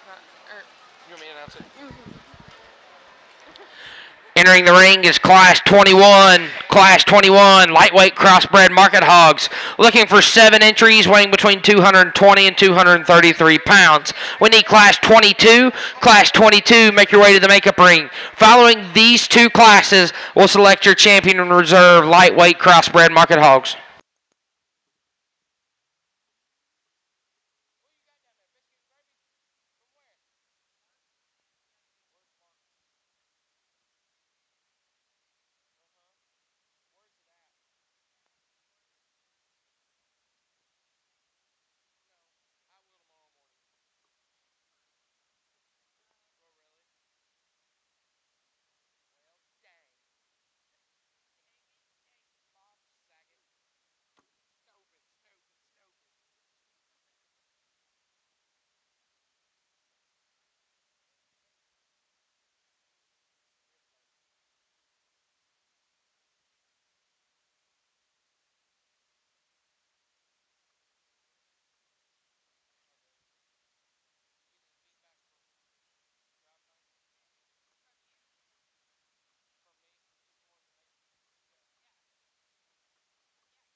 First class of crosses, and I think an easy place to start is actually using the gilt on the far side to win this particular drive. I think, one thing I'm not doing today is going to go chasing pieces and parts of things. I like them complete. I like them opened up. I like them genuine. That's bar none the best one out here by a mile in terms of body shape, in terms of spread up high, in terms of looseness of structure and coordination of structure. Hands down the winner. The decision's in 2 and 3 for me, and because these two are like almost opposites. If you mated them together, you'd probably have a really, really fun bear to get out and drive, I think. But at the end of the day, there's one that's probably just quite a bit fresher in terms of its shape, better in terms of its body shape, and it's the belted one. I'll go ahead and tip my hat and use that one second in this particular drive. This one needs reassembled in terms of its loin, in terms of how it utilizes its spine to compete with the gilt there on the top end for me. But that's the one that's definitely heavy in terms of his structure, definitely opened up through the center portion of his skeleton. And I think the big difference between him and the blue is he's so much more pliable through the front third of his skeleton in terms of, as well as almost to a detriment, looser in terms of his spine than the blue hog. Now, the blue one, I'll be the first to tell you, the longer this thing went on, I actually thought this thing would start jamming up. Actually can get out and go out of its rear skeleton, although it's way out there on the edge. I think that one still functions good, actually better than the bear that goes out ahead in terms of its rear leg long term. Just for me, that one's blade angle gets a touch too vertical, ties his neck in just a little bit too low, gets tighter and more rigid in terms of his spine. But my big picture thing is that one's raw shaped, not fresh shaped. Getting that one fat's going to be a challenge because that one's body shape just doesn't read progressive enough and pried open enough to pack on that muscle we're trying to get up high. But that's the pair to cuss and discuss, if you will. The difference between 4 and 5, bring them both out here. I think this hog's actually younger and more youthful through the front 2/3 of its skeleton. I think that one's skull, jaw, and face reads just a touch younger than the one that goes out behind it. That one's rear skeleton's what won't allow it to be in the top trio for me. Just wants to set its femur on the outside portion of its skeleton and just never get that rear leg up underneath it, and it's actually the plainest of the initial 4. If you want to tell me the 1 in 5's better shaped, I'll buy it all day. I'll be totally honest, that one reads longer in its face and just older in terms of just its sheer age. And in the center portion of that one, skeleton reads kind of like an older, harder one, to be totally honest. Just wasn't in on that one center skeleton or long term. And then the one we round out, kind of the same story, just thought this was the plainer one of the pair. I think that, still a nice sound fundamental kind, just needs to be quite a bit more opened up, freshened up to play with the top end of this class. But a nice way to start the crosses, put your hands together for those kids. And placings in Class 21 Crossbreds. First was Alexis Jones. Second, Madeline Strain. Third, Ashlyn Ison. Fourth, Johnson Livestock. Fifth, Marissa Maple. Sixth, Marissa Maple. Congratulations. Looking for 7 entries in Class 22. Judge, these hogs weigh between 235 and 247 pounds. Following this class, we'll select your champion and reserve champion lightweight. Class 23, make your way to the makeup ring.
This is just a really interesting crossbred class, to say the least, and probably a head scratcher, I guess, from 1 on down here to 5, 6, 7 even. I mean, this class is there's a lot of different pieces and parts. Maybe not something you got to gravitate to. So as a judge, it forces you to get in here and make some decisions on what you're willing to live with and what you're not willing to live with. You know, for me, the one that I just keep coming back to, the one that I think's good enough in terms of its build, bar none, the most expansive through its upper skeleton, the stoutest out through its hip, the densest in terms of its feature. I think when the little fella gets his head up, the all black one on the far side's the best one out here. She'll go ahead and win. He'll actually win this particular drive. The real decision for me is in 2 and 3, and I wouldn't be me if I didn't, just sink ship on having some shape. And that's why the young lady's going to go ahead and be second. I'll be the first to tell you that one could probably use just a touch more rear leg density to match what it's got up high for some guys. But I guess for me, coming at you, that's the bolder bladed, wider chested one of the pair that we've got out here. That's the better shaped one out of the backside of its blade, and that one's actually the more mobile hog when you study that one from an athletic standpoint out of its rear skeleton. We could just amplify that one's rear leg. It'd make it really easy. This is a tough one right here because this little fella's driving one that's just awfully good built from the side. I mean, I like that one. Throw a Volvo on that one. I can make some excuses for that thing because that one's built right from the side. It's just coming and going. I can't get on board with that one. That one wants to cave in terms of its chest, flatten up in terms of its forerib, and that's why it's to no surprise you get on the top side of that one's skeleton. That's the plainest shaped one out of that initial trio. Work that one up as far as I could without starting to become inconsistent because I really like some things about that one. One coming out next, another one, I think we could strip the paint off this thing. She'd probably look a little cleaner and better and fresher. But I think, in terms of being raw or in terms of her body shape, that's probably why she falls out a bit in comparison to the top end. But I think in terms of raw muscle shape, I like that gilt a lot in that regard. She's a big-ended one that just maybe gets a little flatter in her body shape, a little bit more closed up in terms of her chest, and more static out of her rear leg in comparison to what we had in the top trio. This is the first one I sent to the scale. If you haven't noticed, I study these things coming out right at me, step off to the side because at the end of the day, I tuck right in behind them because, in my opinion, your initial sort needs to be based off of width of skeleton and muscularity and not build in a market show. You can't eat bones. You got to eat muscle, so you got to keep these things opened up quite a bit. That one's opened up right. It's when you step off to the side. He just can't get into the top end. He wants to pinch in his hip loin and deviate there just a touch too much. The young lady coming out next, boy, she's got this thing dialed in. She's got this one fresh, well presented. She knows how she definitely gets this one stuck. I think the Achilles heel to this particular hog coming right at you starts telling the tale. That one wants to concave in its knee, and that was actually the roundest one out of its rear skeleton, wants to push that femur to the outside portion of its skeleton and become just a little bit more uncoordinated. But, I think an awfully nice one to be down the line. And I'll tell you what, little fella, you're driving the best 7th place one I've seen today. And in terms of if you just studied that one as an individual from the side, you'd say that's still a really nice type of a market hog, and it is. That one's shape up high is still built all right into it. Excuse me. I think it's when you study that one at the surface that was the one that I could hang my hat on to say that's the narrowest chested one that wants to close up from behind. But I think that's the best 7th place one I've seen today. But a really nice class of crosses there. Interesting top end to cuss and discuss. Put your hands together for all those kids. And placings in class number 22. First was Gus Hager. Second, Alexis Jones. Third, Lincoln Turner. Fourth, Mason Rohr. Fifth, Mason Rohr. Sixth, Kaiser Sutton. Seventh, Kaiser Sutton. We're now going to be selecting your champion and reserve champion lightweight crossbred market hogs from class 21, Alexis Jones, and from class 22, Gus Hager. Class 23, you need to be in the makeup ring. Class 23.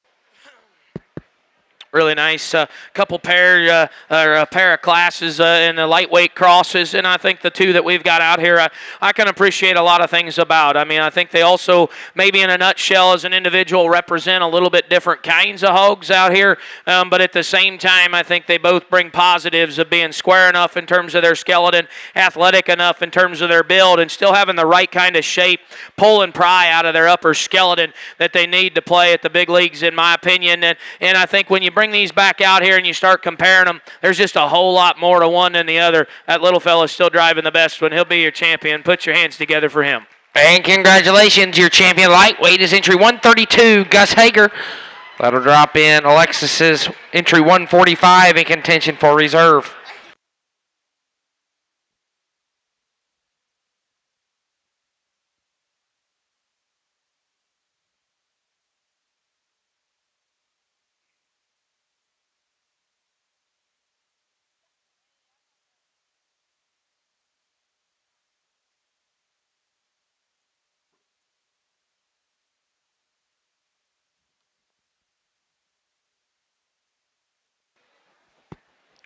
Bring that second in, and I'm not really just going to go back in on him about the good, the bad, and the ugly. I just got done talking to him, but I definitely think he comes out here and falls into contention. I think really for me the difference in the pair is there's one that's just a whole lot more natural in the way that this thing utilizes its rear skeleton, so much more athletic in terms of the posture of its rear leg and blade angle. And I actually think when you get in on top of this one, actually has more true spread to the center portion of its rib cage. That gilt will be a reserve. Put your hands together for her.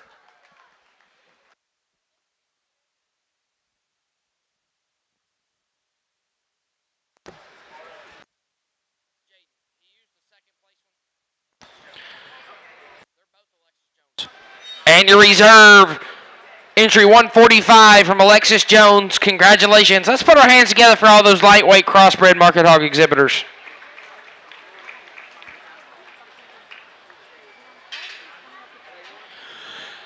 Swing the gates, entering the ring is Class 23, looking for 6 entries in our first of 2 middleweight classes. Judge, these hogs weigh between 248 and 262 pounds. We need Class 24. Class 24, make your way to the makeup ring, please. Class 24.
Nice class, I think, just falls the way it does. And it's, once again, it isn't the paint, it isn't the adhesive, it isn't that this one's puffed out that it wins. It's because it's the best one in terms of squareness of skeleton and just pliability. Got the best rear leg in the class. The young man in the blue is going to win this particular set.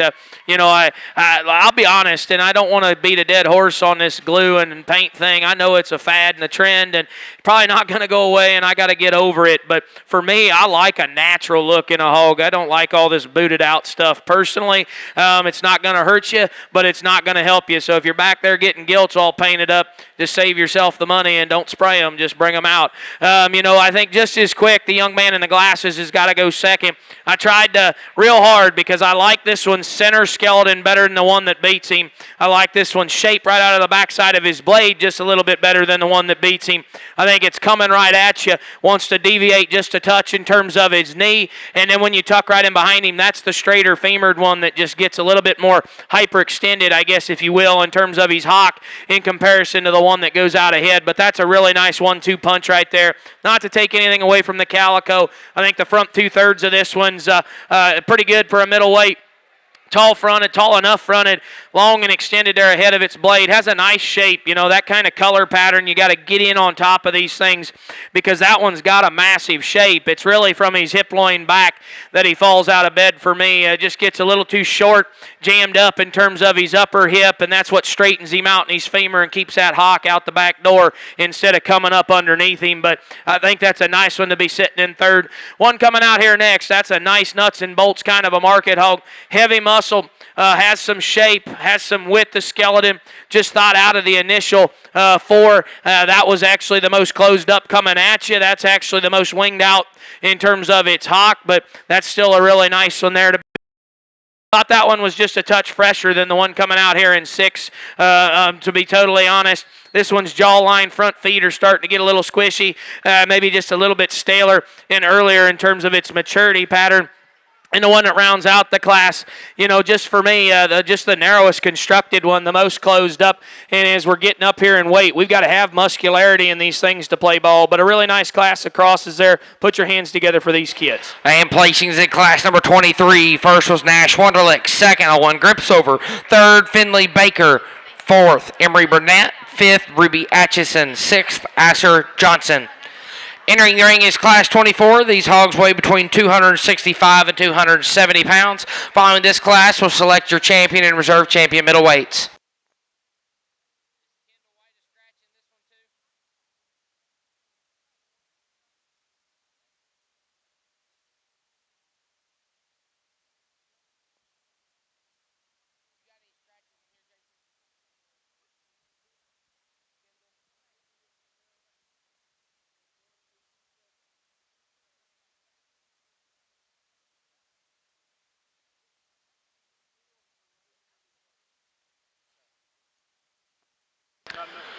Attention, breed champions and reserves. Breed champion market hogs and reserves. We're going to parade those reserves, and then we will pin those inside the ring. So we're going to parade our reserves in first, and then pin those inside of the ring. So just know that whenever you come into the makeup ring, we need all those reserves to come in first. We'll parade those, and then we'll pin those inside the ring. We are not taking a break between the Crossbred selection and our championship market hog drive. We're going to roll right into that. Following the selection of our market hog champions and reserves, we will then take a 10-minute break before our Crossbred gilts.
Calvin Laurent, we need you in the ring, please. Lamont, Danny Boy, and Calvin. Danny Boy and Calvin.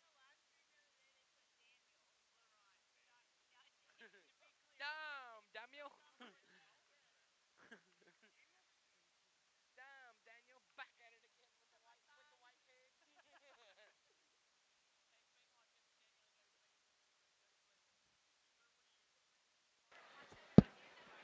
Really nice group here, and I think just kind of the top two of the pair of higher quality ones, in my opinion. I think the young lady on the far side in the purple needs to win. I think just in terms of density of feature being opened up and genuine in terms of its skeleton, and yet still having a nice broad and exotic shape right out of the backside of its shoulder blade. I think when you tuck right in behind that one, keeps its hock square. Still gets it up underneath its skeleton. I think a nice place to start. The one that just grows and grows and grows on me is the young man out there with the blue gilt. He's going to go ahead and be second. I think if you just truly just look at that hog and understand what she's bringing to the table, that's the next best bar none in terms of width of chest, boldness of blade. Still being expansive through her center skeleton, but still aggressive enough in terms of her shape down the top side of her spine, and bar none, that's the next best one in terms of rear leg structure when you tuck off to the side or get in behind her. That's a whale of a good gilt to be standing second. Then I think it gets real interesting, and for me, it's just more of a shape call, maybe just a genuine call, and I'll just go ahead and use the young lady in third. Just for me, I get it. There's not quite as much of this hog as a 1 in 4, so if you want to flip the pair, I'm really not going to argue with you, but that's a very genuine barra right there in terms of being opened up and square enough in his skeleton. He has a better shape, a truer shape down the top side of his spine. This little fella's hog is a different one for me to evaluate, to be honest. I think coming at you, you wouldn't think it'd be stout enough, and then you get up on the top side of its skeleton. It's got some width and expansion. Shape's not really aggressive, but then you tuck right in behind it, and that one kind of runs out of bone and runs out of shape through its lower stifle and maybe gives it more of an appearance to me as maybe one that's starting to throw a little bit too much bark down the top side of its skeleton for me, especially for a middleweight. But I think, boy, if you want to flip that pair, I'm not going to really argue with you very long about it because I think it could go either way. Blue Hog coming out here next. I think of what we've got left, the back two-thirds of this one's just more expansive than the one that rounds out the class. I think this one's front skeleton maybe hinders it just enough that it can't get in the top end of this particular drive, but a nice one to be on down the line. And the one that rounds out the class, I mean, this is still a very fundamental, a very sound, a very pliable, easy feeding type of a barra that's got volume of muscle. I just thought for the entire class, that's actually the plainest shaped one that's just the most stale. But a really nice way to finish up the middles. Put your hands together for all those kids. And placings in class 24, middleweights. First was Mally Sipes. Second, Preston Zinner. Third, Lakeland Shoemaker. Fourth, Langston Turner. Fifth, Colton Fitzpatrick. Sixth, Evan Cotton. Congratulations. We're now selecting your champion, reserve champion middleweight from our first class, Nash Wonderlick. From our second class, Mally Sipes.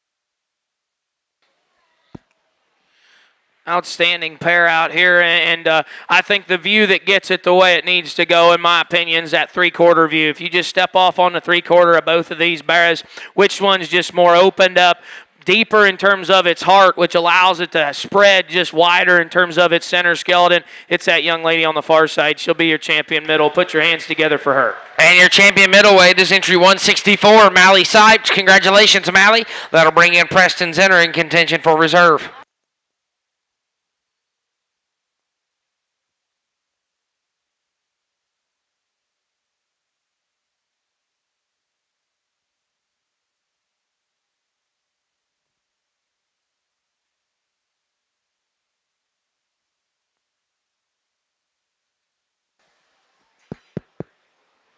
This right here is a very, very close pair in my opinion, and I don't want to downplay it like it's not. Like I just got done talking about that blue gilt, how much I really love that gilt. I think just such a complete kind. I said earlier in the day, you know, I want them good built, sound structured with enough muscle, then pack all the extras you can into it. And I think that's really what it comes down to here. Which one's just packing a little denser feature, which one's just a little stouter in terms of its skull. I know he's given up just a little bit of weight, but I think the young man in the blue's got your reserve. You can put your hands together for him. And your reserve middleweight comes from Class 23, entry 185, Nash Wonderlick. Let's put our hands together for all of our middleweight crossbred market hog exhibitors.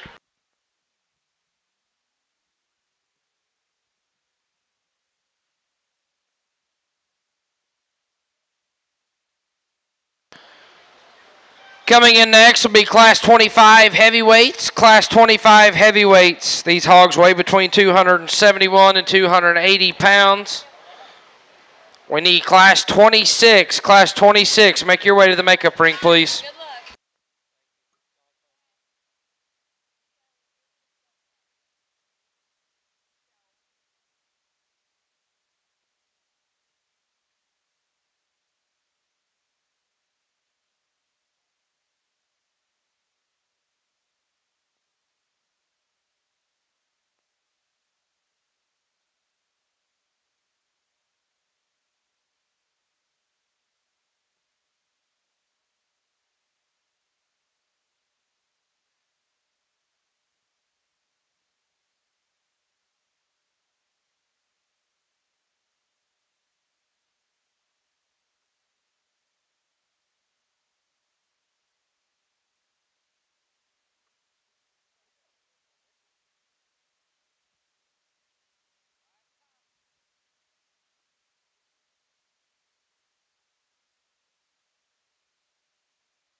really just thought these three were just the freshest, especially as we're getting into these heavies.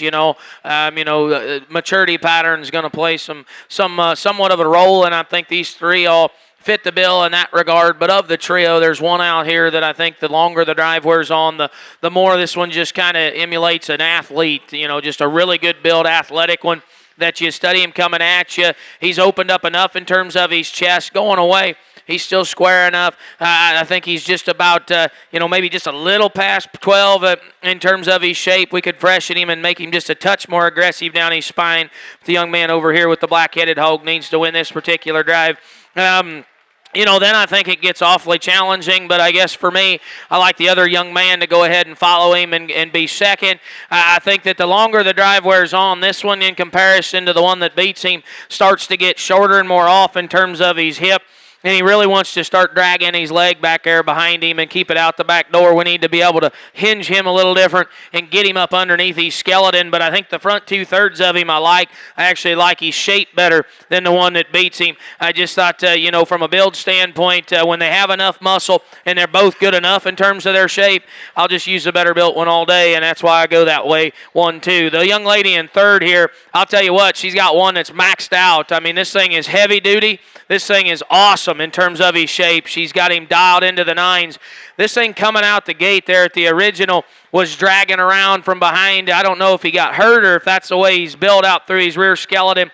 But, boy, the longer the drive wears on, I just can't get on board with him structurally. We got to fix him from his hip loin back, in my opinion, because the front two-thirds of him's wicked. We just got to fix that back third. It's pretty concerning, at least for this particular judge. The young lady in the green comes out. I think if all you saw is that one's upper skeleton, that one's got a fresh ditch down the top side of its spine. I still think that one's good enough in terms of shape.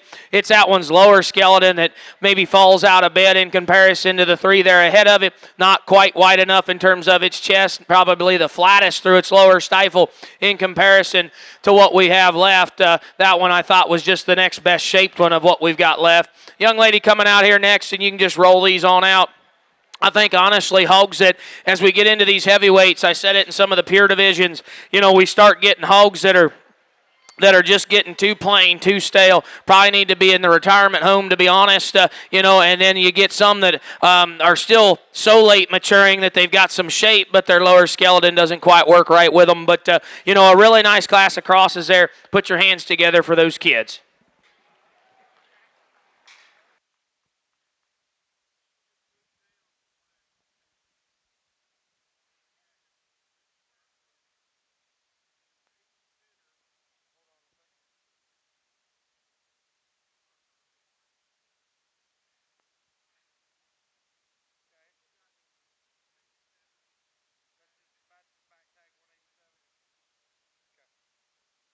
Placings in class number 25. First was Case Compton. Second, Mitchell Webster. Third, Mally Sipes. Fourth, Savannah Moore. Fifth, Ruby Atchison. Sixth, Lila Mann. Seventh, Grace Bigelow. Congratulations. Looking for 7 entries in class number 26. Judge, these hogs weigh between 283 and 285 pounds. We need class 27. Class 27, make your way to the makeup ring. Following that, we'll select your champion and reserve champion crossbred market hogs.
Thought these four, just probably represented a square skeleton kind and maybe a little better body shape than what we've got sitting over there in the holding pens. But I thought this was kind of a one-horse race, and then it was more of a decision of 2, 3, and 4. The young lady driving the old Black Hog needs to win.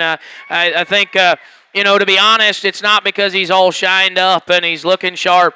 I mean, I'm just going to say I think that's the youngest hog out here, too. I mean, if you look at his skull and you look at his ear and you look at his face, that thing looks like a baby. But then you get on the top side of him, and he's just so expansive and so fresh. That thing's as opened up as you can make one from behind with not getting too much. Young lady, you do a good job getting that one stuck, too, sweetheart. I think just a really nice place to start. Then I think it's anybody's game, and I'll be honest, I've been a lot of different ways in this particular trio. I think what you got to go back to is just some freshness of body shape, freshness of shape down the top side of their spine. I like the young man right here in front of me to go ahead and be next. I'll be the first to tell you that one's a little too vertical off both ends for me, to play with the one there on the top end, but I think if you get up on the top side of that thing's skeleton, that's the one that still reads three-dimensional in terms of its shape and carries some meat animal shape down the top side of its spine that still reads fresh, especially for a heavyweight. But then I think it gets even more challenging, but I think the one that probably just follows suit from a shape standpoint. It's the young man's belted gilt. I think that one probably comes with a bigger arm and a little denser feature, and she's almost looser skeleton to a fault. She wants to get a little bit more east and west in her hock than I would like to see one.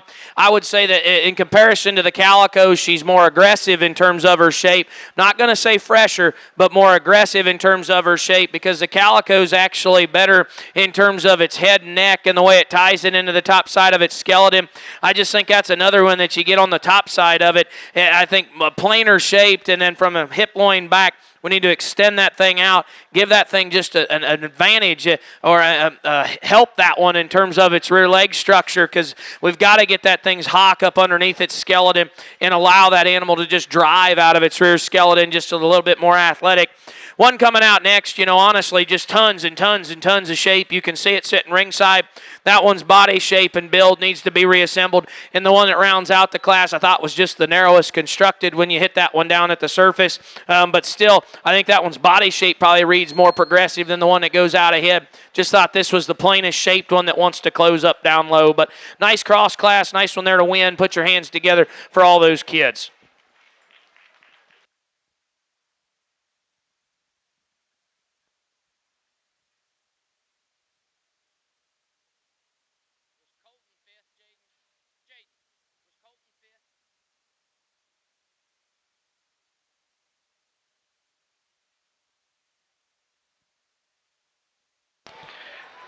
Entering the ring now will be our final class of crossbred market hogs, class 27. These hogs all weigh around 285 pounds.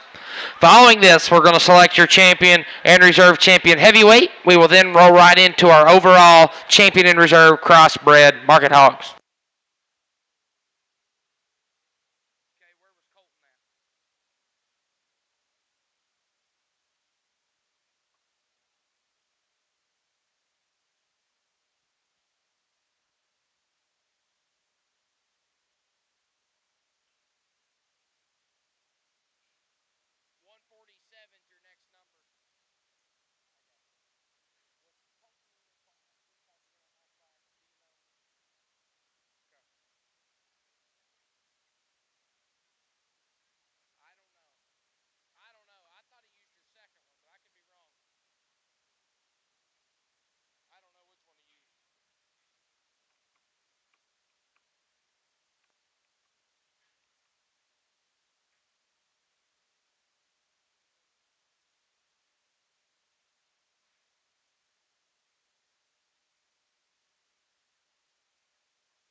Placings in class number 26. First was Adeline Jackson. Second was Chance Hager. Third, Preston Zinner. Fourth, Lila Mann. Fifth, Alexis Jones. Sixth, Emery Burnett.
What a way to round out the heavies. I think rounding out in a big way, to be honest. I think this trio we got out here is really nice, but that 140 down there, that young lady's chromed up one needs to win and wins in a hurry. I think that thing is extremely good. You know, I hope you guys can appreciate just how hard that one is to make in terms of being that stout mugged and tall fronted, but yet that athletic. I mean, that thing can get out and motor, still has plenty in terms of back, has plenty in terms of body. I think that's a really nice one to go ahead and win. And then that's really not to take away from second and third, but I think what that boils down to is which one's just quite a bit better through the center portion of its skeleton, probably a little bit more expansive out of its upper hip and right there in the seat of its pants. And it's a young lady in the purple. She'll go ahead and be second. You know, I just think that's the difference. I think you get up on the top side of these things, that's the difference. That one's just more opened up. That one's just just a little bit more open in terms of its sternum and chest and forerib. The young man in the blues driving one that I think, you know, has his shape right up high. In terms of just sheer back shape, but I think from there down, that one wants to get a little flatter and more concaved in terms of its rib cage, maybe not quite as opened up in terms of its chest, and then from behind, I thought in comparison to the two that goes out ahead of him, just thought that was probably the shallowest stifled one that we had out of that initial trio. The young lady in the yellow just kind of kept working up. This one comes out the gate, doesn't hit me as quite fresh. It kind of hits me as a raw or older one, to be totally honest, but that one just keeps kind of creeping on up because that one's good enough in terms of its chest, bold enough in terms of its blade, kind of has a raw muscle shape down the top side of its spine. I'd like to clean it up in its hock and fix it in the way it utilizes its rear leg, but you know, for me, just maybe red just is kind of an older, staler one in my opinion that's still raw in his shape, but his lower skeleton's what got him up here toward the top end. Young lady's coming out here next, I think, from this one's forerib back. For a heavyweight, still has some freshness, has some turn down the top side of its spine, big-ended type of a barra. It's coming right at you. I just can't do it. That one wants to close up in his chest and flatten up in terms of his blade. He's actually the shallowest hearted one out of that initial five there that we had. Little fella's coming out here next. Same story, different deal. You know, if I didn't see the front third of this one coming right at me, probably could sneak him up a spot or two because I think that one's shape's built right. That one's body shape's right. That one's rear leg is built all right into it. It's just coming right at you. It just doesn't have enough in terms of just sheer spread to its sternum and not bold enough in terms of its blade to crest the top end of this class. The old blue hog here, you know, to be honest, starting to get a little ouchy up there on its front feet, starting to dig a dew claw in there. That makes it kind of challenging, you know, but that one's wide and opened up in terms of its chest. That one's shape just reads as all right, in my opinion, maybe a little bit on the staler side, a little rounder and plainer. And then I just thought, you know, from a build standpoint, that one maybe got a little bit in trouble with his front feet there to get him up. And then the one that rounds out here, I just think in terms of heavyweights, this is a heavyweight type of a hog, but just needs to be more opened up to play with the top end. But a really nice way to finish up these heavies. Put your hands together for all those kids. And placings in class number 27. First was Ava Jackson. Second, Mally Sipes. Third, Nash Wonderlick. Fourth, Finley Baker. Fifth, Alexis Jones. Sixth, Benton Mann. Seventh, Ruby Atchison. Eighth, Sarah Barron. Congratulations. We're now showing for your champion and reserve champion heavyweight crossbred market hogs at the 2025 Kentucky State Fair. From class 25, Case Compton. From class 26, Adeline Jackson. From class 27, Ava Jackson. We need all of those lightweight and middleweight champion and reserve crossbreds to make your way to the makeup ring. We also need those reserve champions and champion breed winners. I think it's just an outstanding heavy division, to be honest. I think all three of these hogs are very, very good for hogs that are starting to get up in age, up in weight. And I hope you guys can appreciate just the consistency of the way these things are built, you know, from the profile and as well as just coming and going and keeping their shape right. Like I said earlier, I don't really play my cards too close.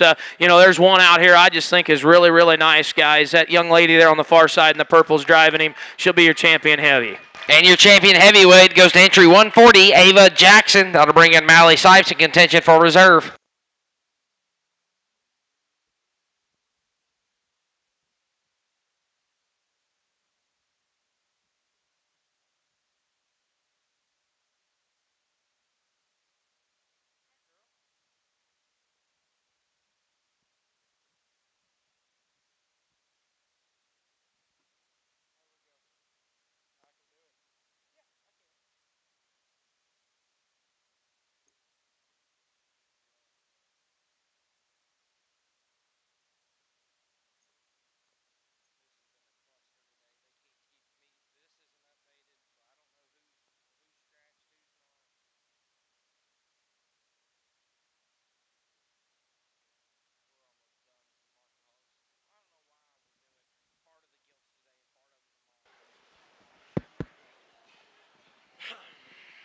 Bring that second in, and I think definitely, you know, comes out with quality. We just got done talking about that one center skeleton being built right, you know, maybe not the freshest thing there ahead of its blade, and maybe sets its ears just a little bit forward, you know, so maybe not the most attractive one that I've seen, but I think in terms of nuts and bolts of good market hogs, that one definitely comes in here and falls into to the set of quality that we've got out here. But more importantly, I think it really boils down to the other two class winners for me, and of that pair, you know, I think there's, you know, some shape differences in the pair. There's some density differences. There's honestly some skeletal differences. One represents probably a stouter kind of market hog. The other one is maybe just a little bit more racy, you know, maybe one that's just a really athletic, good built one that you've got to say, does he have enough? I think that, you know, I'd hate to honestly know the month difference in these two hogs because I think it'd be pretty significant, just judging their heads and their skull and the actual root of their nose. I mean, there's some definite age difference in these two. And, you know, for me, I think that's what it boils down to. There's one that's just quite a bit fresher, quite a bit more youthful. The all black one's your reserve heavy. Put your hands together for her. And your reserve champion heavyweight is entry 139, Adeline Jackson. Congratulations. Let's put our hands together for all of our heavyweight crossbred market hog exhibitors.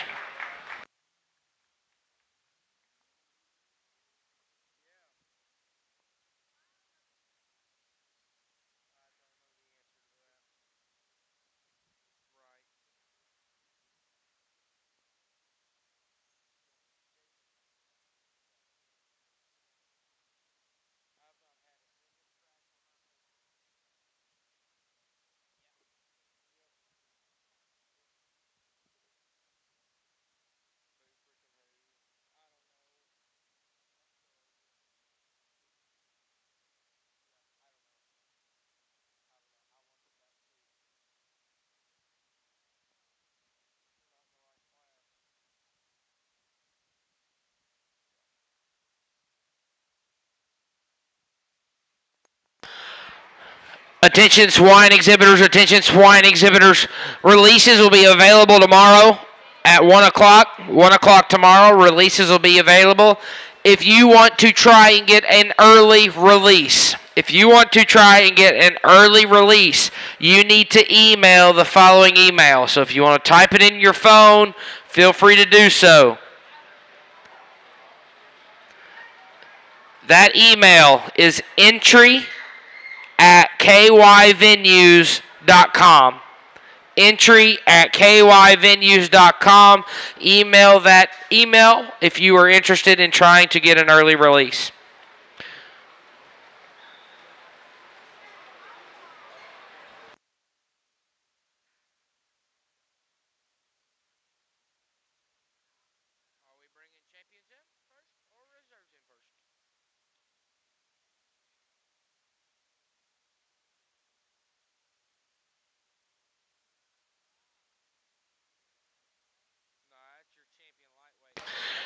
Entering the ring, we'll be selecting your champion overall crossbred from your lightweight division, Gus Hager. From your middleweights, Molly Sipes. And from your heavies, Ava Jackson. Put your hands together for those three individuals.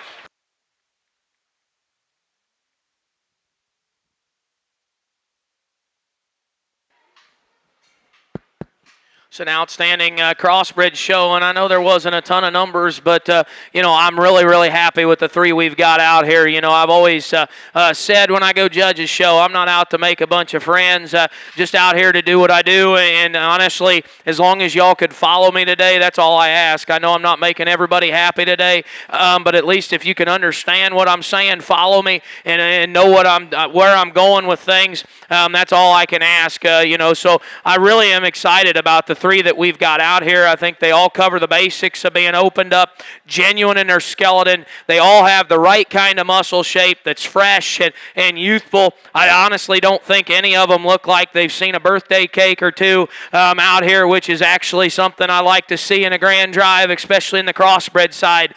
But I will tell you, there's one out here that I just think is a bad, bad cat, and he happens to be right here, and he'll be your champion crossbred. Put your hands together for her. And your champion crossbred comes from your heavyweight division, entry 140, Ava Jackson. Congratulations. That'll bring in Adeline in contention for reserve.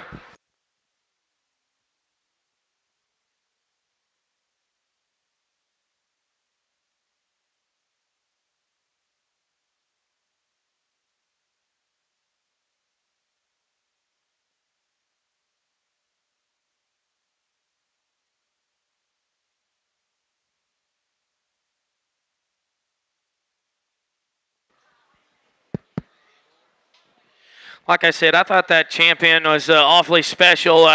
Really, really like that. Just so athletic and yet so dense. I think when we can put stuff together like that, it gets exciting for me. As a breeder myself, kudos to whoever made that one. I know it's not easily done, but I think when you bring that reserve back out, we talked that one just a minute ago, just how exotic that thing is in terms of shape, stoutness, muscularity, still built right. Thought in that particular division, that one still looked young enough to play ball. I think definitely comes out here and falls into contention. But there's also one that I think hit me pretty good in their particular division. Really like this one in terms of just density of feature, muscularity, still represents the right kind of build and still being youthful enough. The young lady on the far side in the purple's got your reserve. Put your hands together for her. And reserve champion comes from your middleweights, Miss Molly Sipes. Congratulations, Molly. Let's put our hands together for all of those crossbred exhibitors.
I think we're ready to go to work. Let's introduce your Grand Championship Drive here at the 2025 Kentucky State Fair Open Market Hog Show. From your AOB division, entry number 5, reserve with Savannah Moore. Put your hands together for these individuals as they come in. Savannah Moore. Your Berkshire. Entry number 10, Evan Cotton.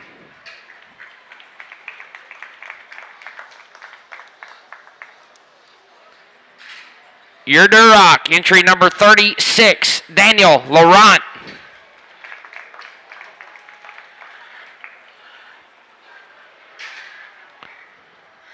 Your Hampshire, entry number 62, Daniel Laurent, exhibited by Miss Molly Decker.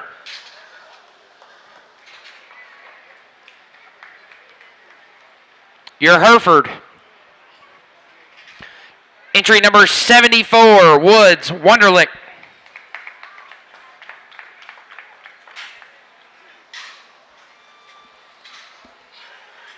Your Landrace, entry number 79, Wyatt Moore.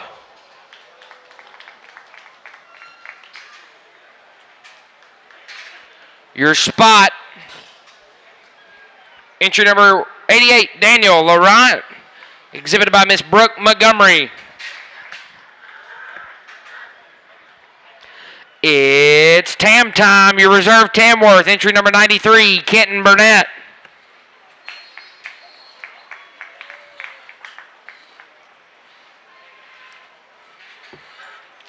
Your Yorkshire, entry 102, Chance Hager, exhibited by Mr. Colton Kaufman. And your reserve Crossbred, entry 164, Mally Sipes. Let's put our hands together for all of those reserve breed champions.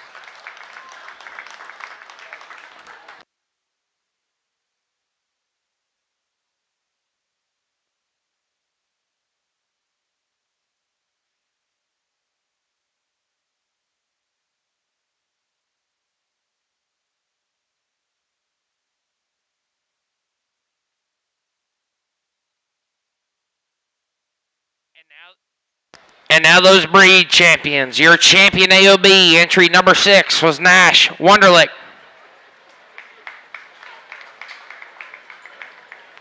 Exhibited by Miss Amelia Gripsover. Your Berkshire, entry number 19, Lila Mann.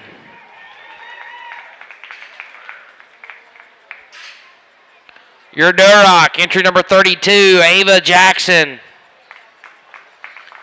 Exhibited by Mr. Court Flock. Your Hampshire, entry number 58, Carson Crouch.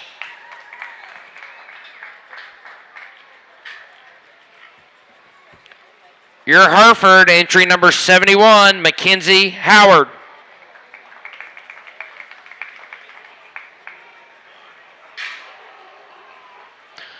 The Landrace, entry number 81, Woods Wunderlich.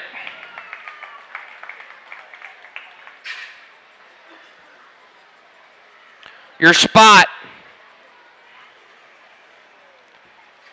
entry 92, Nash Wunderlich.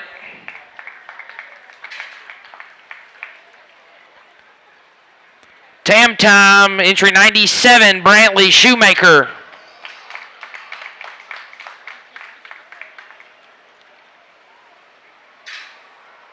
Your Yorkshire, entry 103, Rylan Hager. And your Crossbred, entry 140, Ava Jackson. Let's put our hands together for all of these breed champions.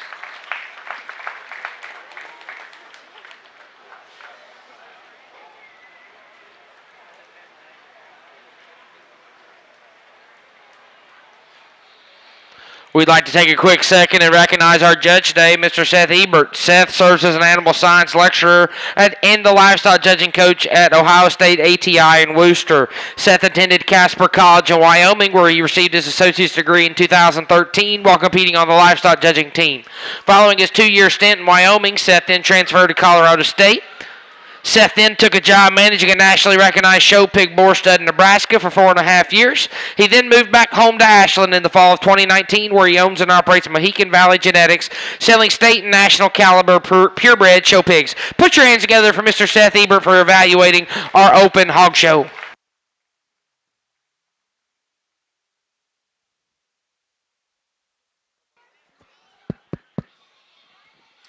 Appreciate the introduction again, and appreciate y'all, for having me down here to do the barras. I know we're going to dive right into the gilts, but I'm sure some of the barra people are going to be peacing out. It's been a long week, I understand, and you don't want to sit around and listen to me put on some big spiel here at the end of the open barra show. I'll just be the first to tell you, anybody that's seen me sort and get to a grand drive like this, I'm a big believer in. I come out here and say which one's the hardest to make. I don't care if that happens to be a niche market breed or what have you. I just try to weigh them out to their breed and say which one's just the hardest to build. I'm a purebred guy at heart, but that crossbred's awfully good. That's going to be your champion. Put your hands together for her. And your grand champion market hog at the 2025 Kentucky State Fair Open Shows, entry 140, Miss Ava Jackson. Congratulations. That'll bring in Mally Sipes in contention for reserve.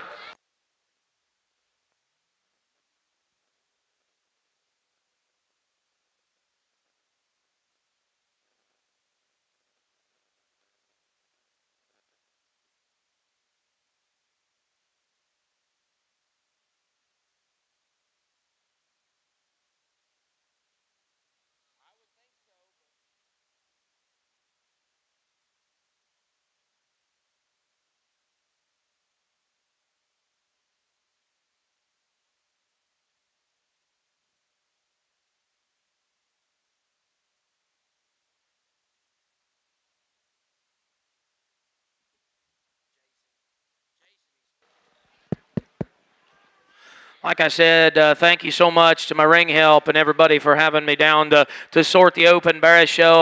I always wanted the opportunity to step on the green chips, so hopefully, I get the chance to do it again someday down here, maybe in the junior show or something. But really appreciated it. Really think this was a great show, especially for not having a crazy amount of numbers.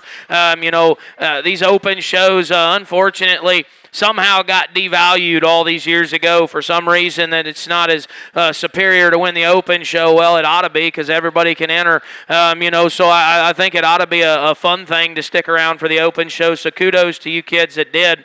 Like I said, I'm really all about how hard they are to make for their particular breeds. There's a couple breed hogs that I think are close, to being pretty elite for their particular breed, but I guess at the end of the day, I do think that crossbred's the second best one out here, so she'll be a reserve. Put your hands together for her. And your reserve grand champion market hog at the 2025 Kentucky State Fair is entry 164, Mally Sipes. Put your hands together for all these kids and all these exhibitors. We will begin the crossbred gilts at 11:30. 11:30, we will begin the crossbred gilts promptly at 11:30.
Attention in the swine barn, attention in the swine barn. We will take about 15 more minutes, so we will not start back to about 11:45, okay? About 11:45. Swine crew, ring crew, if you want some lunch, come get it quick. Come get it quick. Attention in the swine barn again. We will not start back to about 11:45. If you're working the swine ring or the swine crew, please come get your lunch. We got 15 minutes to eat it. Let's go.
We need that first class, class 1. Make your way to the makeup ring.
Class 1, we need you in the makeup ring.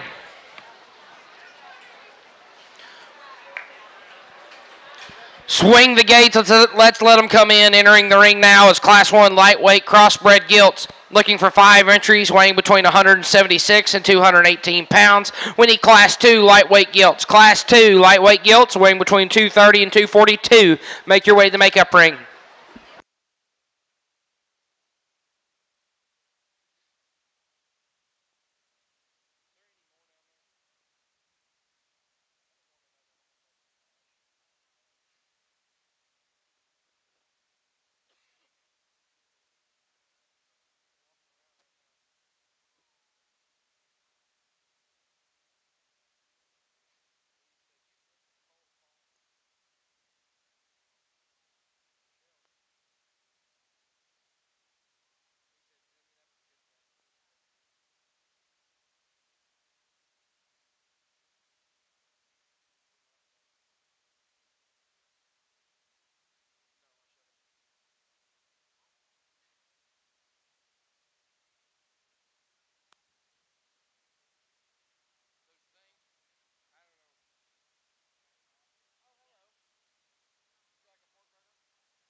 Nice way to start the crossbred gilt drive, and I think you know, the lighter weights, the younger they are, you know, maybe they're just a little bit more sort, and just some differences in these things quite a bit, you know, and I think you know, maybe a challenging class, I guess, for me to go ahead and get through putting a placing together, but I guess for me, the one that I can at least you know, get on board with just from a build standpoint, still having some pliability and looseness of skeleton.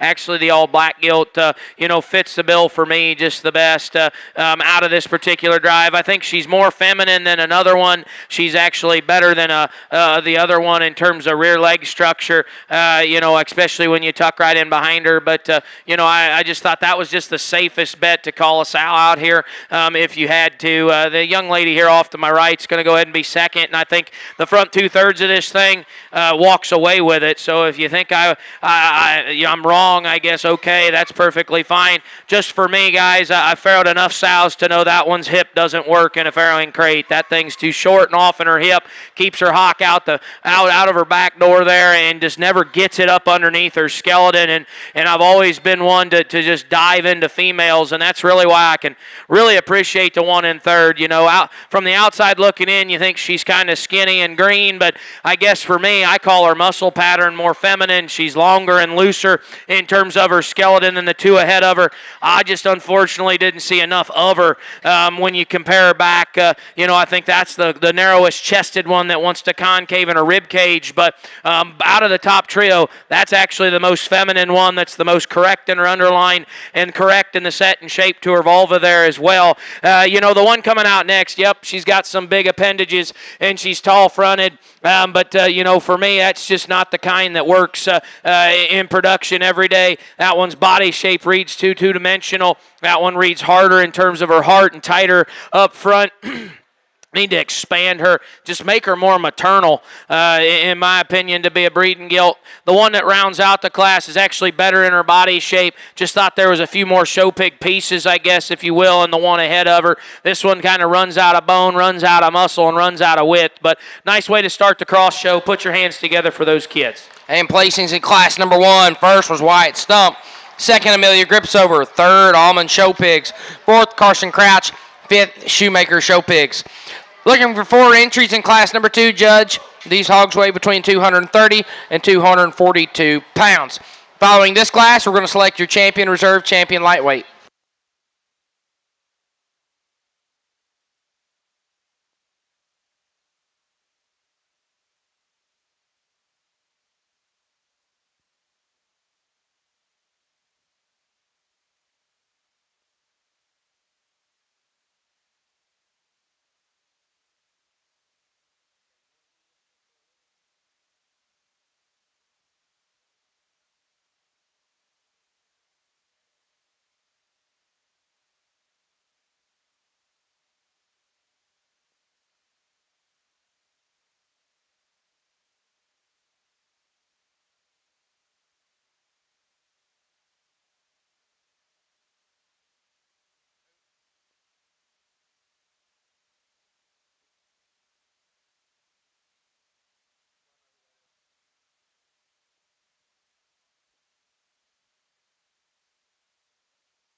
maybe the type of class that you just got to turn to and just remember that I don't have to feed them, breed them, or take them home. I just got to judge them today. And I think I can throw out some rear leg structure because I think all 4 of them need tweaked there, changed there, modified in some big ways on some little ways on the others. So I think if we just chop them off at their hip loin and say which one's the best out through the front 2/3 of it, skeleton, it's a young lady right here in front of me that's going to go ahead and win this particular drive. I'll be the first to tell you that one's bow-legged, guys. I mean, you get back in behind it. Anybody that sits ringside that's watched me judge or listening to me online knows how much I really dislike that type of rear leg structure. But like I said, I don't think there's an upgrade out here in terms of comfort, and I think the front 2/3 of that gilt are probably the kind that can push the envelope just a little bit further than the other ones. For me, I think that the one that I like just second best is actually the all blue gilt on the far side. I get it. She doesn't have enough in terms of bone, so you can dislike that about her, I guess. But, for me, she reads so much more feminine than even the one that beats her in terms of her face, her skull, her jaw, her muscle, her hair texture. Everything about her reads more feminine, and I can get on board with that. If she was square or hawk, guys, I'm telling you, I might flip the top pair because I just don't like problems in these things. That's why we're cutting them out the side. I don't understand how that's okay. Unfortunately, the one here in front of me needs to be third, and I think, this one's hip structure concerns me. She gets shorter and more off in her hip, and yet more preset in her rear leg structure. Some guys will definitely flip that and put her second and call her a sow. I guess I look at it and say, boy, I don't necessarily get on board with that one's rear leg structure. I don't think a natural birth's happening there personally. The one that rounds out the class, is probably better in terms of her body shape. She's longer in terms of her hip, but this one also wings out from behind, gets piecier in terms of her build, and just a little bit more problematic on as far as feet and legs. But nice class there. Put your hands together for all those exhibitors. And placings in class number 2, lightweight crossbred gilts. First was Isla Schweitzer. Second, Shoemaker Show Pigs. Third, Almond Show Pigs. And fourth, Addie Mae Williams. Addie Mae, once you get your hog back, come to the announcer stand, please. We're now showing for your champion reserve champion lightweight from Class 1, Wyatt Stump. From Class 2, Isla Schweitzer.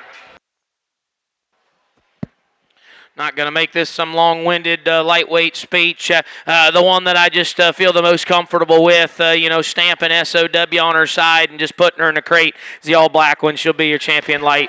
Put your hands together for him. And your champion lightweight is entry 3, Wyatt Stump. Congratulations. That'll drop in Amelia Grips over in contention for reserve.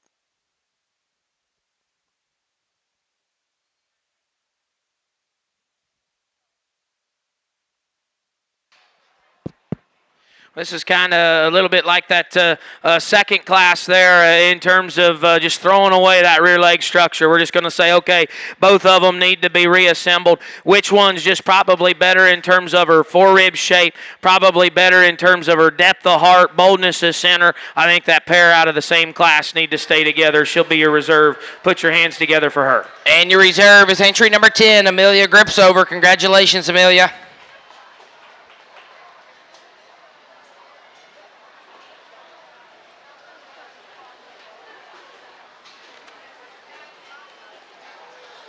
Entering the ring is Class 3 middleweight gilts. Judge, these hogs weigh between 255 and 267 pounds. We need Class 4. Class 4, make your way to the makeup ring. Following Class 4, we'll select your champion, reserve champion middleweights.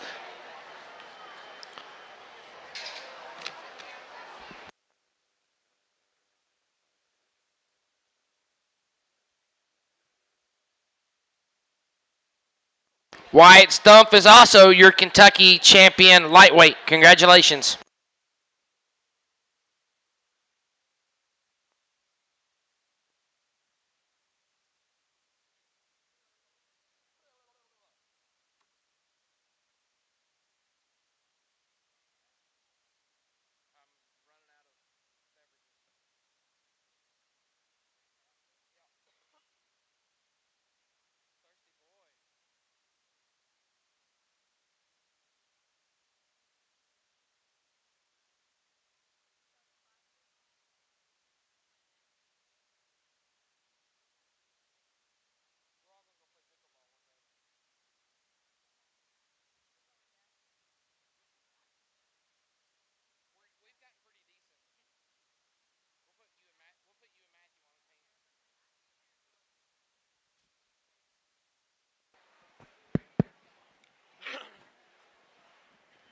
Nice way to start the middles, and I think an easy place to start's the Calico on the far side.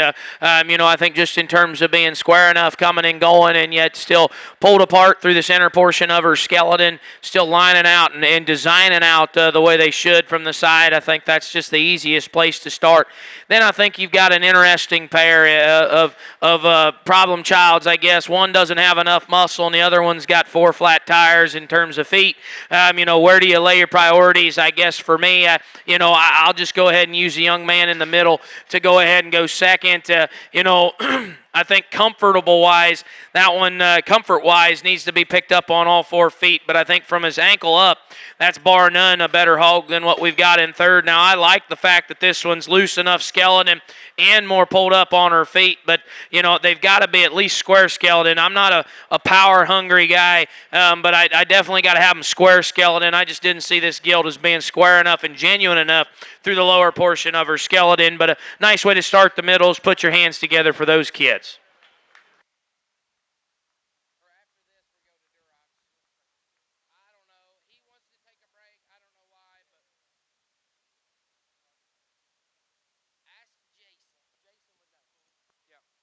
Jason People, will you come to the announcer stand, please?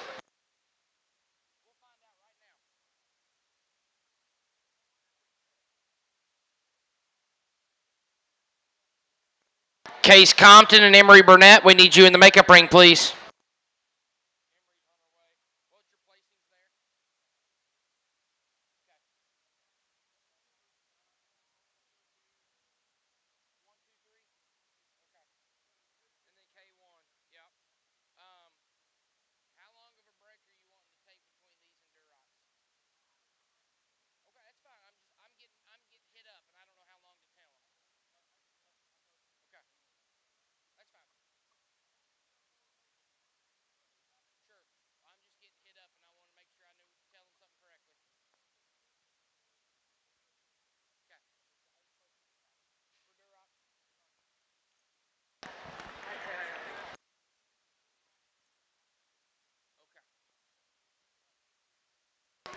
We're going to take a 15-minute break again following the Crossbred gilts to go into our Durocs. Duroc and Hampshire classes are posted. Duroc and Hampshire classes are posted.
For all of you fair goers looking into the swine show and you're wanting to know what the heck we're doing, we are evaluating our breeding gilt show.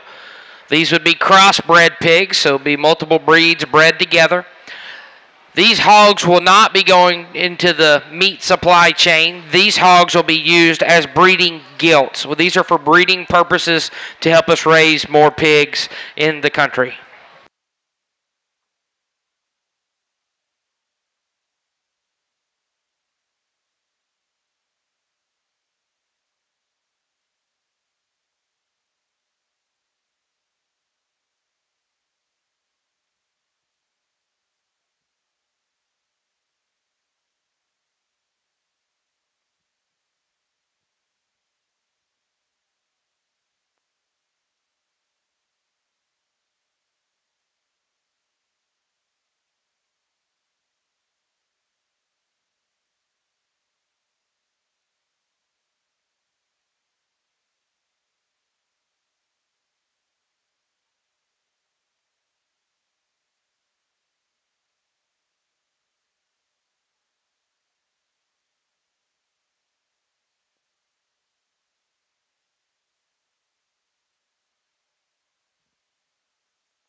Boy, this is the type of class that you don't make any friends on, to be totally honest with you, because there's a lot of differences in these 3, 4, 5, all the way down to 6 there of what they represent. And I think so just follow along with me, if you will. I do think what makes a good female, I mean, these are supposed to be females, and I think one thing I explain to my judging kids all the time, the show pig world, the cattle world, it doesn't matter what world you're in, we're trying to make terminal traits maternal. We're trying to make them stout-skulled and broad-jawed and heavy-boned. That's all terminal. That's manly. That's masculine traits, so it's very tough sometimes to make them dense, keep them pretty, keep them being a female, and I think there's some differences out here in that regard of what they represent. The one for me that, in my opinion, has hands down out of the 6 out here the best, most functional rear leg. She's long enough in her hip. She actually utilizes her femur, gets her foot underneath her skeleton.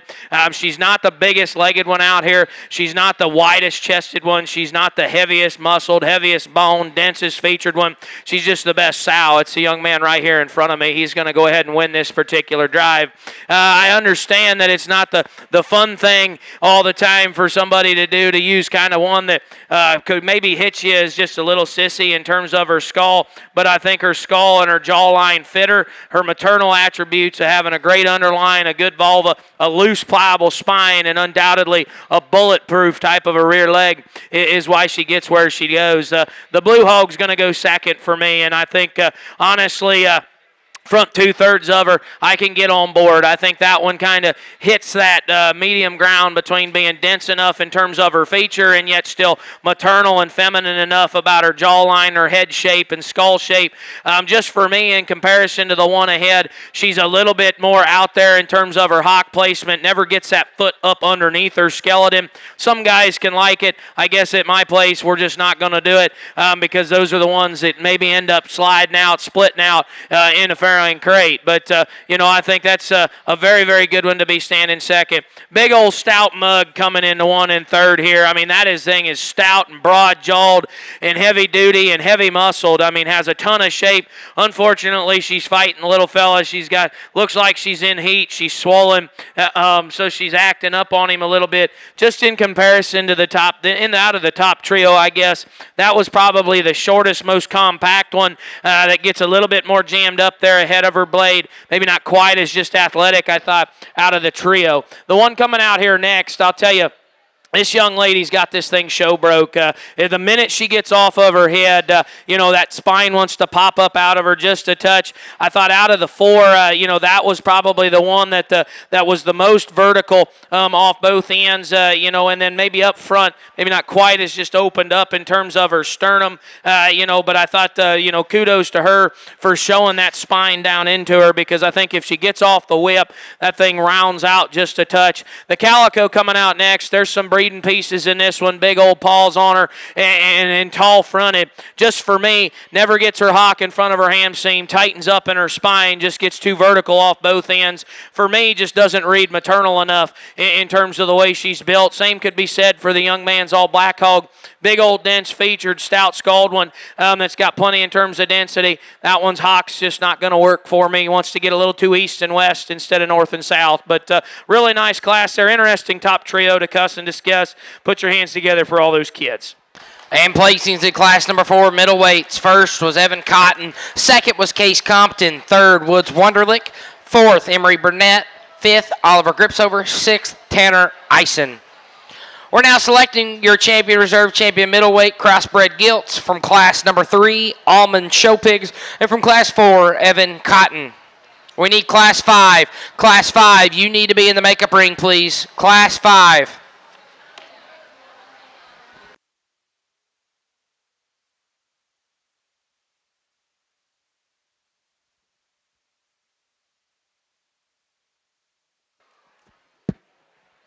Nice pair out here that probably represents some different facets of the industry, you know, I guess, if you will. There's one that, you know, probably what some would dub maybe more of a barrow maker, and then one that you'd probably take to something that's made like a barrow to make some daughters to keep generating moving forward. I guess just for this particular judge, I always like to remind the exhibitors, the crowd, everything, these are breeding gilts. You know, their breeding gilts is the description. These things should have the expectation to lay down, have pigs on their own, and nurse the daggone things by themselves. I mean, I think that's something that's getting truly missed in this show pig world. We're using all these additives, milk replacers, and heck, we'll just cut them out the side of them if they can't have them and call them a foundation sow. I don't understand that logic. These things are supposed to work for you, not work against you. There's one out here that for me just defines a feminine feature, a feminine type of hair texture, muscle pattern. I don't think she's just the most out there thing that I've seen. The young man right here has got your champion middle. Put your hands together for him. And your champion middleweight crossbred gilt is entry 18, Evan Cotton. Congratulations, Evan. That'll drop in case Compton contention for reserve. Not going to just go back into everything I just said about that blue gilt that comes out, but she definitely falls into contention. I think these two have a lot of similarities in terms of muscularity, but there's still one that probably flirts the line of being stout, dense, and still having a feminine feature. We're going to keep that pair together. The blue gilt's going to be your reserve. Put your hands together for him. And your reserve champion middleweight is entry number 29, Case Compton. Congratulations. Evan was also your champion middleweight, Kentucky.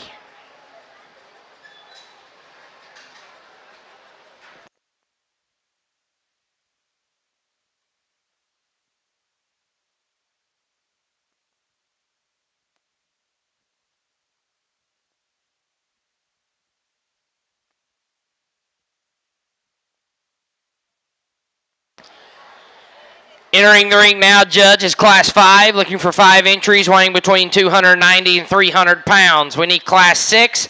Class 6, make your way to the makeup ring. Following Class 6, we'll select your champion, reserve champion heavies. So Wyatt, Amelia, Evan, and Case, be on standby.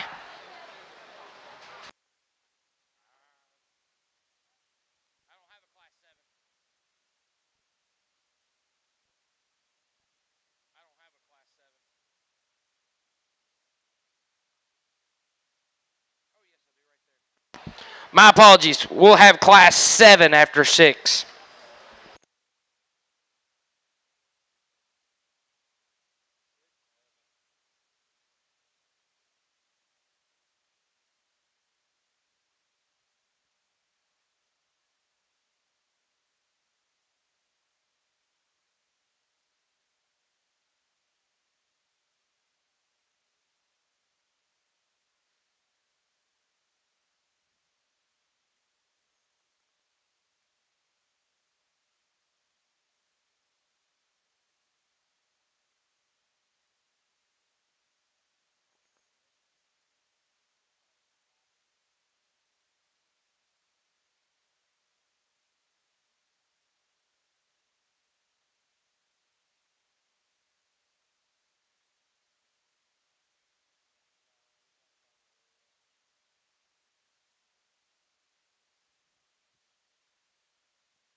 Nice class. It just kind of falls together pretty easy for me. I like the young man in the cowboy hat to win. I think, you know, just the best one, the highest quality one, the one that's, you know, still can get out and go and still, you know, be stout enough, muscled, and square enough in terms of her hock and her knee. Just thought a real easy place to start.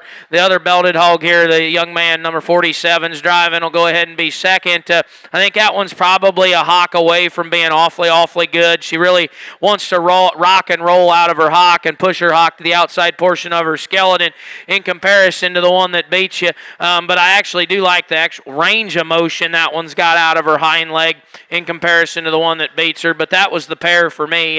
Then I think it gets real challenging how to line these things up. I guess for me, I'll use the young lady here in front of me with the blue gilt to go ahead and be third. And I'll be the first to tell you there's not enough hog there, and that one gets a little bit too flat in terms of her body. But I think you take the muscle, the hair, the skin off that one and just read bone structures. That's just the next best skeleton one out here that, from a longevity standpoint, I think would have the upper hand over the remaining two. The young man's sandy-colored one's going to go ahead and be next. I think that one's probably, not probably, is better in terms of her body shape in comparison to the blue gilt ahead of her. I guess just for me, that one gets real concaved in terms of its chest. That one gets real short and off in terms of its hip and just a little bit more uncoordinated in how it utilizes its skeleton. But if you wanted to flip that pair and say she's just better bodied, I'd buy it all day. The young man that rounds out the class, has one that's loose enough in terms of its skeleton, almost to a fault, wants to soften up in terms of its spine, which honestly in sows is a good thing to be soft and loose in terms of their spine, but that one just gets a little bit too, narrow coming and going, wants to close up in terms of its chest, hock in from behind and just get a little piecier in terms of the way she's built, but I can certainly appreciate her comfort level out here, but just need more of her to get her up a spot or two, but real nice class there. Put your hands together for those kids. Placings in class number 5, heavyweights. First was Kaiser Sutton, second Ryland Hager, third Kelsey Clapp, fourth Waylon Jen, fifth Nathaniel Doyle. Looking for 4 entries in class number 6, Judge. Entry 37 was a scratch. Entry 37 was a scratch. These hogs weigh between 302 and 310 pounds. We need class 7. Class 7, make your way to the makeup ring. Class 7. Then following class 7, we'll select your top 2 heavyweights.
Real nice class again. I think, out of the 4, the young lady there on the far side with the wide belted gilt needs to win this particular drive. I think, in terms of density, a feature, stoutness of skull, jaw, and being broad and opened up through the center portion of its skeleton, that's attributes that gilt's definitely got. I think in terms of comfort level out here, bar none, the most comfortable one out here in terms of what she represents. And then I think it's a real close pair in 2 and 3, and of that pair, I'll use the other young lady right here in front of me, other belted hog, to go ahead and go second.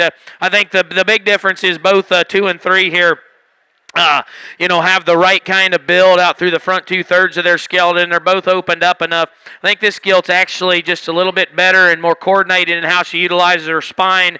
I think her hock actually gets up underneath her body just a little bit more than the all black one there on the far side. But, the little fella's doing a good job getting this one stuck. Front 2/3 of her is, like I said, good. I just think that the way that one wants to break down just a little bit in her loin only is what makes her hock stay out behind her ham seam there. I'd like to reassemble that and bring that rear leg up underneath her skeleton just a little bit more. But, that's a really nice pair of them there to go 2-3. The young lady there on the far side's red spotted hog. Good job, little fella. The young lady's red spotted hog here coming at me. I think just in terms of body shapes, reads maternal enough. That gilt's comfort levels right. I just think just in terms of quality, in terms of the extras, in terms of density of feature and things of that nature, she just maybe falls out of suit and compared to the rest of this particular class. But really nice four there. Put your hands together for all those kids. And placings in class number 6. First was Jody Noss. Second, Alexis Jones. Third, Landry Jeffers. And fourth, Corinthian Shoemaker. 3 entries in class 7, Judge. These hogs weigh between 318 and 338 pounds. Following this, we'll select your champion and reserve heavyweight crossbred gilts. We need those champion and reserve lightweight and middleweight exhibitors to make your way to the makeup ring.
Nice way to round out the heavies here, and I think, the place that needs to be started with is the young lady's black-headed hog there in the middle of the ring. I think, just in terms of the front two-thirds of that thing's skeleton, leaps and bounds, the best one out here, and then I think, what maybe takes her the next level over the one in second. I like this gilt's maturity pattern. She's got a little bit more air underneath her. She gets up underneath herself from behind the way they should. I like a lot of great things about that gilt. Just a nice place to start. For me, the decision was 2 and 3, and of the pair, they're drastic opposites in terms of maturity pattern and what they represent.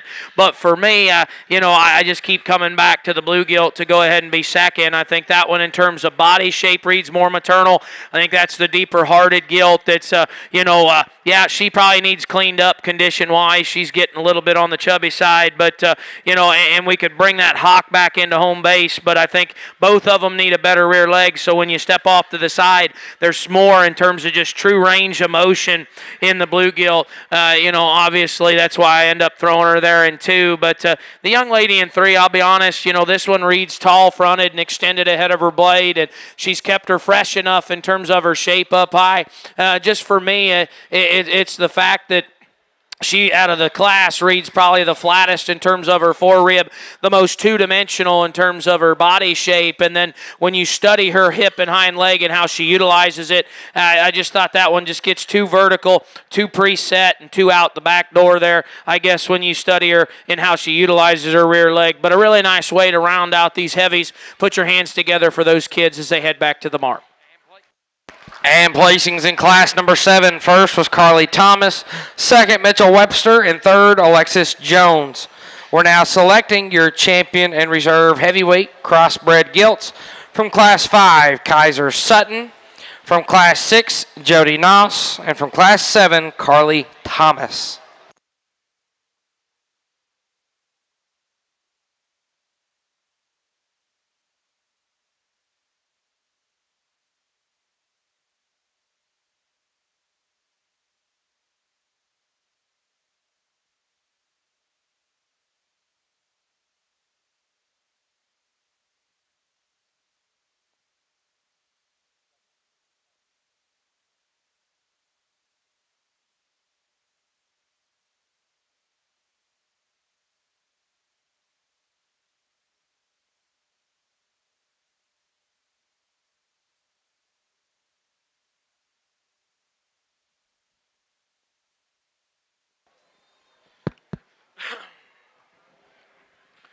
really happy with the three that we've got out here, and what they represent in terms of body shape, in terms of squareness. I think this division was awfully deep and awfully good, and I think these three come out and represent their particular classes very, very well. I guess just for me, there's one of them that probably emulates, what a sow, in my opinion, should be made like: loose, pliable in terms of its skeleton, so athletic in terms of its function, and yet still very feminine in terms of its head, neck, jawline, and muscle pattern and hair texture. I think this one's vulva reads real world. This one's underlines good. The one right here in front of me is going to be your champion heavy. Put your hands together for her. And your champion heavyweight comes from Class 7, entry number 50, Carly Thomas. That'll drop Mitchell Webster in contention for reserve. Not going to go into, saying a bunch about that one. I think that one comes out here and definitely has quality. I guess for me, it kind of boiled down to a pair of them there for champion. And of that pair, the champion, I just thought just represented more feminine feature all the way through. And I actually think that gilt was more three-dimensional through the center portion of her skeleton. Yeah, I like this one that's going to be reserve in terms of density of feature and stoutness of skull and jaw. But I think when you get up on the top side of this one, she actually read flatter in terms of her body shape in comparison to the champion, but she's still the second best. The one here off to my left is going to be a reserve. Put your hands together for her. And your reserve champions, entry number 43, Jody Noss.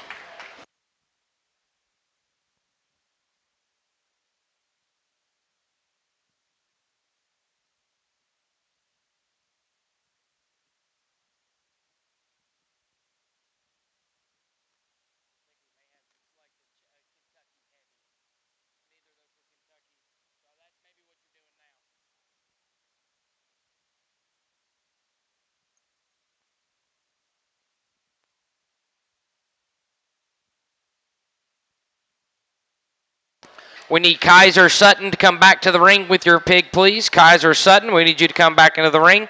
We need to be selecting your champion Kentucky heavyweight crossbred gilt.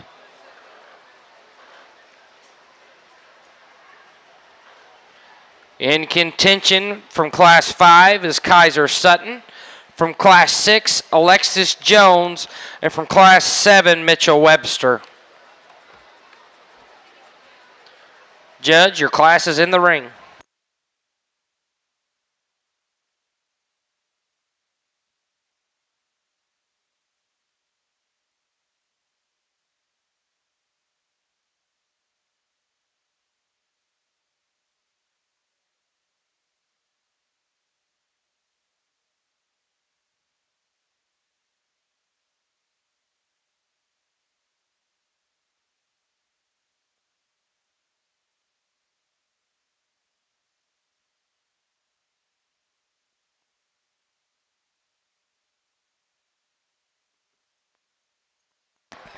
And your champion heavyweight from Kentucky is entry number 53, Alexis Jones. Put your hands together for those exhibitors.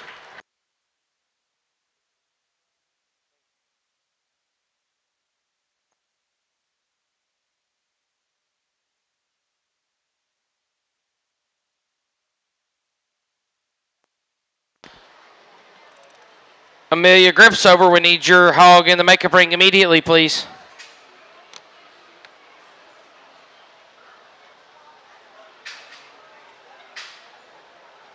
Are they parading the reserves, or they just need her in case you need it? I asked Jason, I don't know.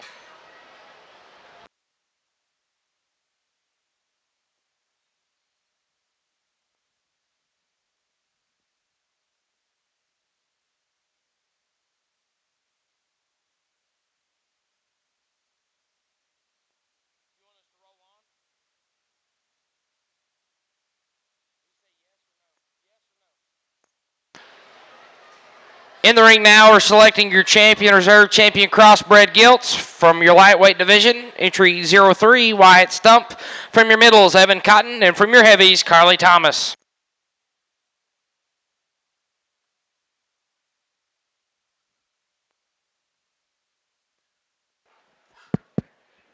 really nice cross show, and I'm sure there was frustration at some point during the cross show. It seems like if I have any backlash, it's definitely we want to get into the crossbred gilts.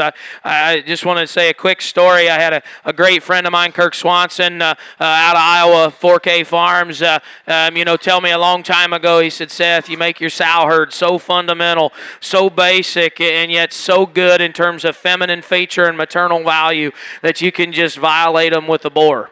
All right, and what that means is leave the pieces in the boars, guys. Leave the pieces of making livestock to the males in the cross. Make these females basically good all the way through.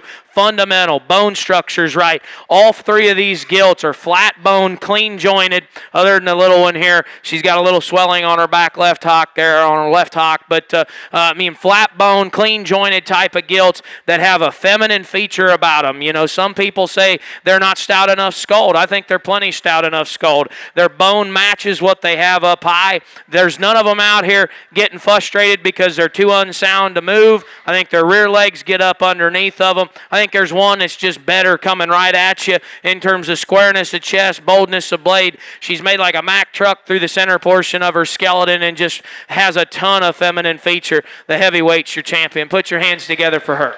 And your champion crossbred gilt is entry number 50, Carly Thomas. That'll bring in Jody Noss in contention for reserve.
I think really it's just anybody's race, but just for the sake of being consistent, the one that I think just, another one that I think just radiates feminine feature and has SOW just stamped on her side. I think just so good in terms of her underlying, her vulva, her soundness of structure. The young fellow right here is going to be a reserve. Put your hands together for all these exhibitors.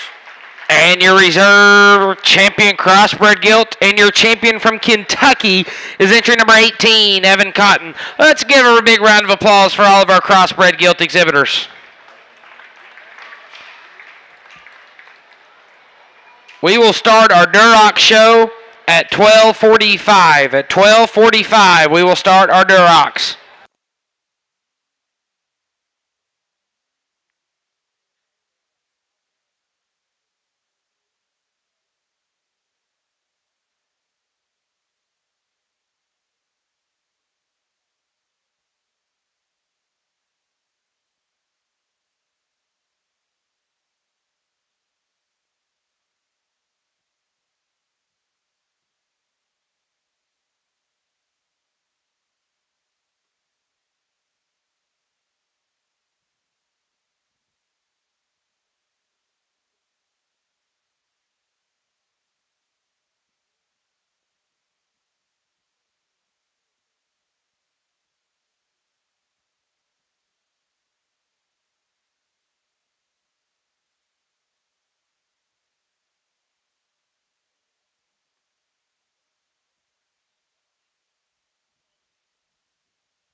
right. On the hogs entering the ring. Let's go. Adam and down. What do you say, Jaden? Up in the bed, what do you say? 100's here, quarters here, has up in the bed, has 75. Give it to. Up in the bed, 75. 200's all done, but what do you mean no? 75. Get two, sir. 200. 2.25. 2.25. Now half, Jaden. Up in the bed, 2.5 here. Up in the bed, quarter, half. What do you say, Jaden? Gotta go. 2.5 and a half.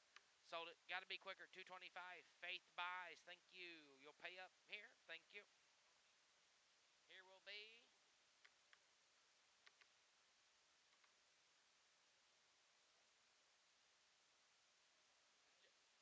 the judge at the back draw. Why are you being hateful? No, no, ma'am. I'm listening now. Linda, listen, Linda, honey, Linda. Go ahead. What are you saying? No, I really don't. What's it called? No, I classify like a normal human.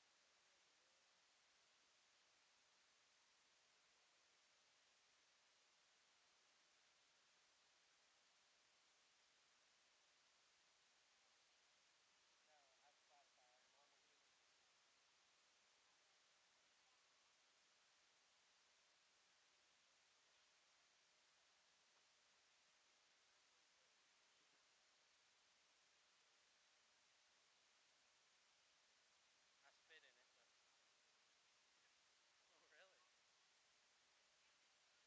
Well, it's not playing, so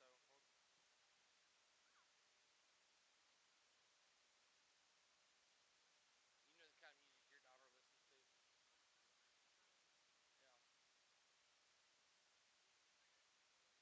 No.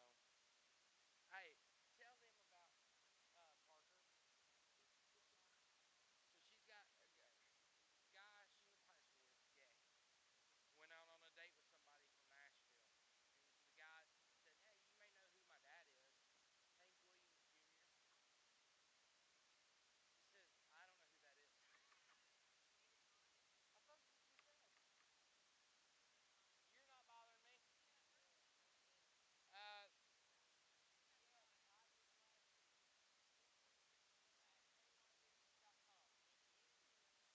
entry at kyvenues.com. 5-minute call, first class, Duroc Gilts. 5-minute call, first class of Durocs.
Where you get your pearls at?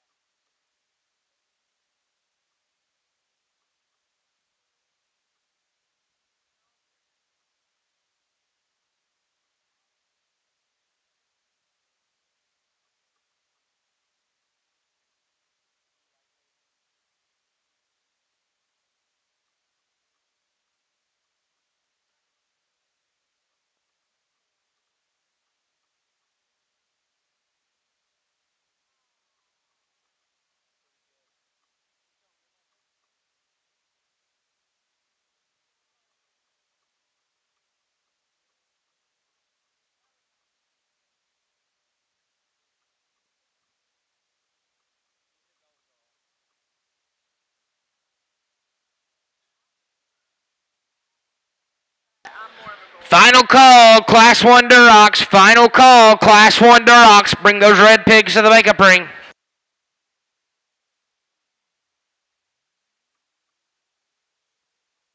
Hampshire exhibitors, we are not taking a break between our Durocs. We're going to roll right into our Hampshire show. So you have been updated and informed. We are rolling directly into our Hampshire show following our Durocs.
Peyton Stevenson to the makeup ring, please.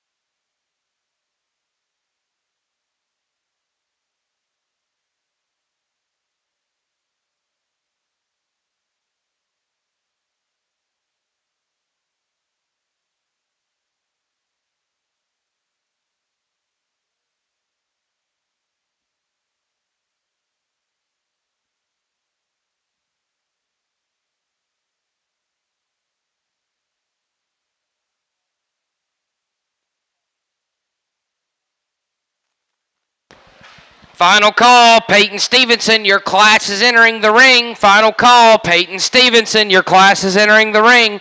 If you have a scratch, you need to let one of the officials know. If you have a scratch, you need to let one of the officials know. Entering the ring is Class 1 Duroc Gilts. Judge, these would all be born in the month of December.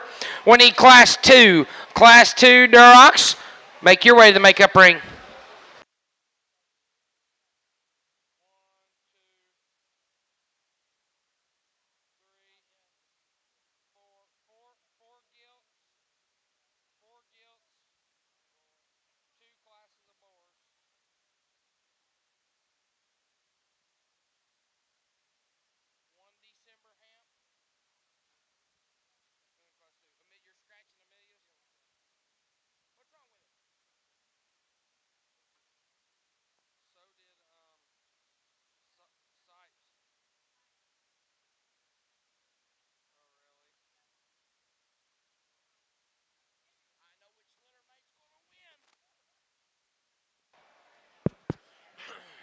Nice way to start the red show, and I think the young man here in the blue needs to go ahead and win this particular drive. I think, just from a skeletal standpoint, that's the best one out here. Then you set these things into motion. That's just the most stable, the most correct in terms of form to function and just being loose and pliable in their skeleton, but yet still coordinated within their skeleton. Nice gilt to start. The young lady in the green is going to go ahead and be second. She's got a big, fast, high-performing type of a gilt. I like that about her, and I like the fact she's a later maturing hog that's got some extension and a soft spine laid into her. The problem with that one for me is that she's almost too loose. She wants to get a little softer on her front feet, and then from behind she wants to wing that hock to the outside of her skeleton and bow out when you tuck right in behind her. But if we could bring her back just a scotch, boy, that one would be a fun one to evaluate. The young lady that rounds out the class, honestly, probably a little bit behind in terms of performance, and then in terms terms of just sheer width, the skeleton and stoutness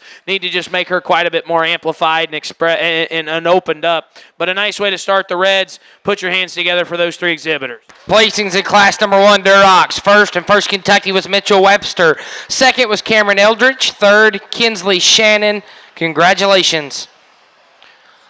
Looking for 2 entries in our first class of January's judge. These hogs were born between January 1st and January 8th. Looking for 11 entries. We need that second class of January's. Second class of January's. Make your way to the makeup ring.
Zane Eisen and Caden Spires, your class is in the ring. Cade Spires, we need you in the ring.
Duroc, class 2.5. 2.5, middle to late Januaries, you need to be in the makeup ring immediately. 2.5 Durocs, class 2.5. Entries born between January 13th and January 26th. You need to be in the makeup ring.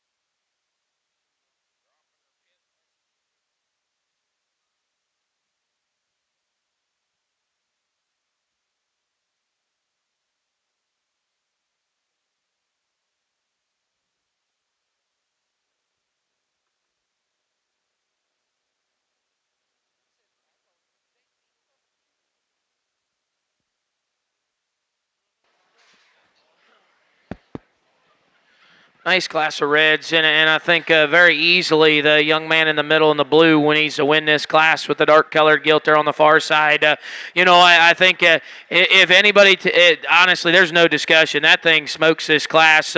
Just absolutely great in terms of the way she's built. So angular and so good in terms of the way her center skeleton transitions into her hip and hind legs. She's mobile. She's athletic. Is she the stoutest featured thing I've seen today? No, but who cares? That thing is a very, very good female all the way through. The young lady in the blue on the far side is going to go ahead and be second. That's a big, stout brood sow that's probably, in comparison to the one that beats her, just a little bit thicker and coarser about the top, the crest of her neck. Maybe not quite as just square and athletic in terms of her skeleton, but I think it compared back to that first, the one that wins the class. But I think, in a nutshell, that's a big, stout, dense brood sow that's got a lot of value. Little boy in a cowboy hat's got one that's probably juicy and fresh and opened up in terms of its skeleton. I just want to reassemble this one just a touch. She gets a little bit short and jammed up front. She's not quite as just athletic as the two that go out ahead of her, but I can appreciate that one from a freshness standpoint. She's got tons of body and tons of just spread through the center portion of her skeleton.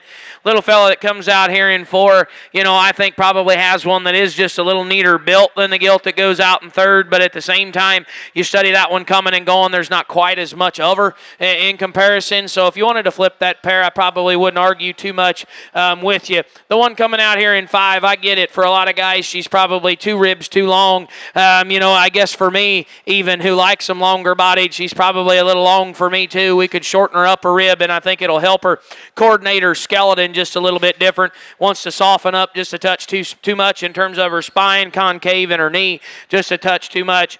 The young man coming out next, honestly, that's a really good built one that just doesn't have enough to her. I mean, you get her down at the surface, she just needs to be more opened up, but her build's what keeps her up a few spots from where she could be because she's just too flat and just a little bit too closed up through the lower portion of her skeleton. One coming out here next, I think is wider chested than the one that goes out ahead of her, probably heavier muscled than the one that goes out ahead of her. I think just from a build standpoint, this one wants to get a little bit more off in terms of her hip loin, maybe a little east and west in her rear leg, and then her body shape alone just from the side reads just a little bit harder. And the one that rounds out the class, not sure if she got banged up maybe coming in or something's going on in her hip that she's just not getting out of her skeleton the way she should. We could just open that one up a touch too, but really nice class of reds there. Put your hands together for those kids. Placings in Class 2, early January, Duroc Gilts. First was Daniel Laurent. Second was Molly Decker. Third was Kaiser Sutton. Fourth, Woods Wonderlick. Fifth, Johnson Livestock. Sixth, Preston Zenner. Seventh, Liam Kingry. Eighth, Triple S Farm.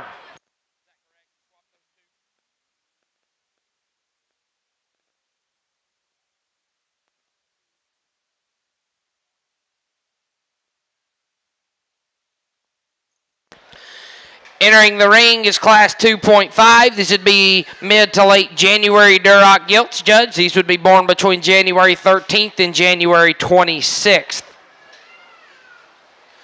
We need Class 3 Durocs. Class 3 Februaries. Class 3 Februaries, make your way to the makeup ring. Following that class, we'll be selecting your champion and reserve champion Duroc breeding gilts.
Really nice class of reds here, and you know, I think two totally opposite kinds, I guess, in what they represent. You know, I don't know.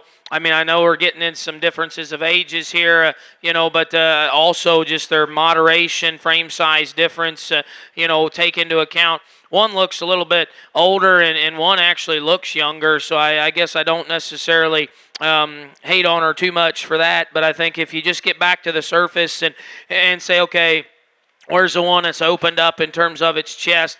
Where's the one that's square enough in terms of its hock? You know, I tried for a while to say this thing's too small, but I guess at the same time, I actually think that one age appropriate wise fits a January, late January type of atmosphere. The one on the far side is going to go ahead and win this particular drive. I just think the most complete one as an individual, I just think the most complete one. The only thing I have a question is she big enough in terms of her type and kind? I want to call her a little bit too moderate, but at the same time, that's an awfully good female. I like this gilt in second quite a bit, you know, from a lateness of maturity standpoint. At the same time, I think this old girl's starting to, you know, maybe see the retirement days in terms of her chest and her lower skeleton. I raise red ones, so I understand when those things start getting old, that lower skeleton just starts, woo, man, just goes to nothing. I think coming at you, this one's starting to get a little bit more concaved in her knee. She's a little flatter in her body shape compared to the one ahead of her, but I still think a really nice fundamental brood sow that's plenty sound. The one coming out next, I think the big decision was 3 and 4. Both of them need a rear leg change. This one's just so much more of her. I mean, so massive, so stout, so powerful through the center portion of her skeleton. For this particular judge, I just can't get in on her from behind to get her up into the top 2. But I think in comparison to the one coming out next, there's just so much more of her. The one coming out here next here, maybe just a touch stouter in terms of her skull and broader in terms of her jaw, and maybe she's got just a shot bigger foot laid into her. I guess just for me, you know, I think for one that represents in stoutness, I'd like to just see her more opened up, more pulled apart, and just more massive through the center portion of her skeleton to play with the top end of that particular class. And the one that rounds out the class, I think, is probably looser skeleton, a little bit flatter jointed than the one that goes out ahead, but I think there just needs to be more of her. But a nice class there, really nice top end. Put your hands together for all these exhibitors. And placings in Class 2.5, January, middle January to late January gilts. First was Madeline Strain. Second was Brooke Montgomery. Third, Wyatt Stumpf. Fourth, Brooke Montgomery. Fifth, Johnson Livestock. Congratulations. Entering the ring now is class number 3, February Duroc Gilts. Judge, these hogs were born between February 1st and February 15th. Following this class, we're going to select your champion, reserve champion Duroc breeding gilts.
Really nice red class we've got out here, and I think just as quick as trio. I think just reads the highest quality in terms of their build. They're probably the squarest, the most opened up in terms of what they represent. Of the trio, there's one that's just, I think, awfully nice. The little fella here in the middle's got her. The one in the middle is going to go ahead and win this particular drive. I think, just in terms of sheer athleticism, that gilt looks like she could get, run from here to my house in Ohio and never open her mouth. She's so athletic and loose in terms of her skeleton. But the big thing I want you guys to really appreciate is look at that thing's hip. That is a long, level hip, but yet still a very athletic rear leg, and I absolutely love that about her. She had some density and some feature as just an added bonus, but I think a really nice one to go ahead and lead the charge. I think the big difference in 2 and 3 is there's one that's just probably a little bit more my kind from a maturity standpoint. See, young man's off to my left here. He's going to go ahead and be second. I think, just in terms of length of face and length and extension. That's probably the later maturing gilt of the pair that just probably follows suit with that winner, just probably better in terms of her body shape. She's actually a little bit more in terms of athleticism. She's not quite as expansive out through her hip as the gilt in third, and I think that's honestly to an advantage as a sow on that one. The young lady in third here has got one fresh and decked out to the nines, and she's done a great job getting it presented.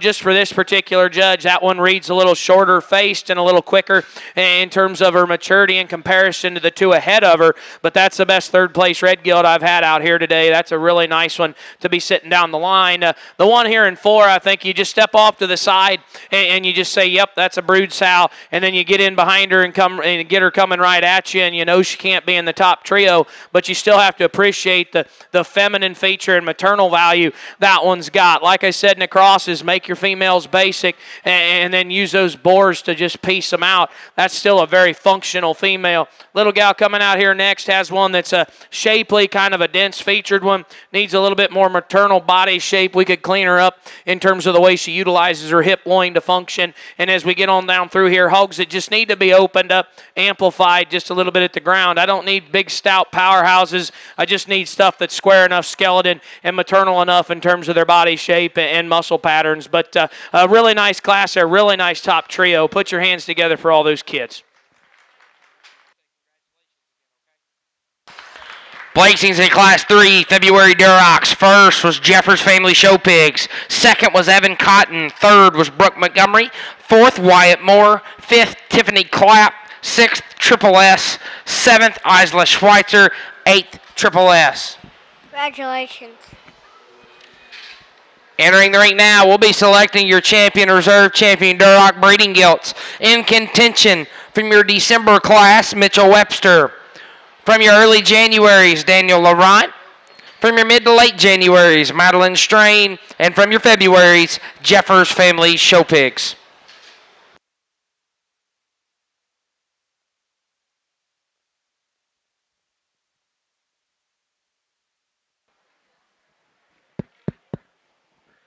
Boy, what a really nice red show on the gilt side here. I think 4 class winners that all represent quality. Maybe there's small differences in each and every one of them, which in the show pig world, different is a good thing in a lot of ways. But I think that the common theme across the 4 of them we've got out here, they're good enough in terms of body shape, they're square enough in terms of their skeleton, they're clean enough in terms of their joint, and they still have some feminine feature. Like I've said all day, I think there's one that just probably takes it to the next level. I think she's awfully nice. I'm excited to know what she's out of. Little fella's got your champion here. Put your hands together for him. And your grand champion Duroc breeding gilt comes from your February class, Jeffers Family Show Pigs, entry number 13. Congratulations. That'll bring Evan Cotton in contention for reserve.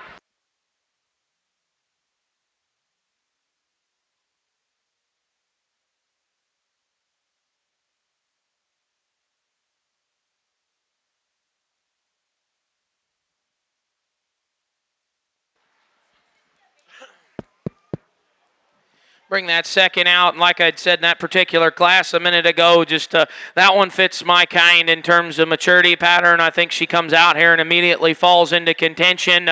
She looks like that champion in a lot of ways, but it's really between her and another one out here for me in terms of putting together the pieces and parts that I deem ideal in terms of breeding females. And there's one out here that I do think that I said it in her particular class. Some guys would say she doesn't have quite enough pipe. I guess for me, she's got plenty to be a sow. I think she's the next best. The young man right here in front of me, he's got your reserve. Put your hands together for him. And your reserve champion comes from that early January class, entry number 26, Danny Boy Laurent. Congratulations. Congratulations.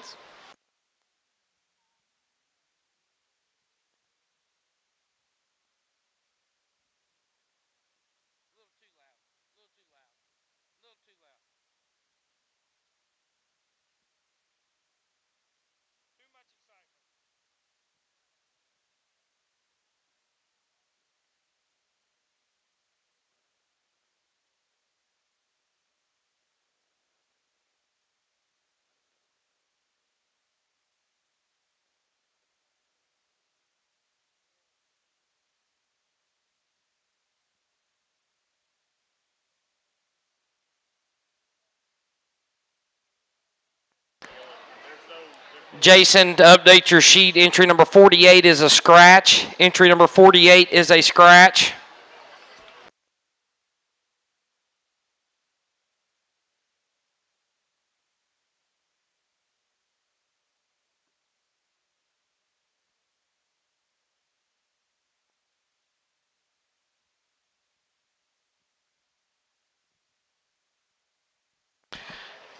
Entering the ring will be your first class of Duroc boars.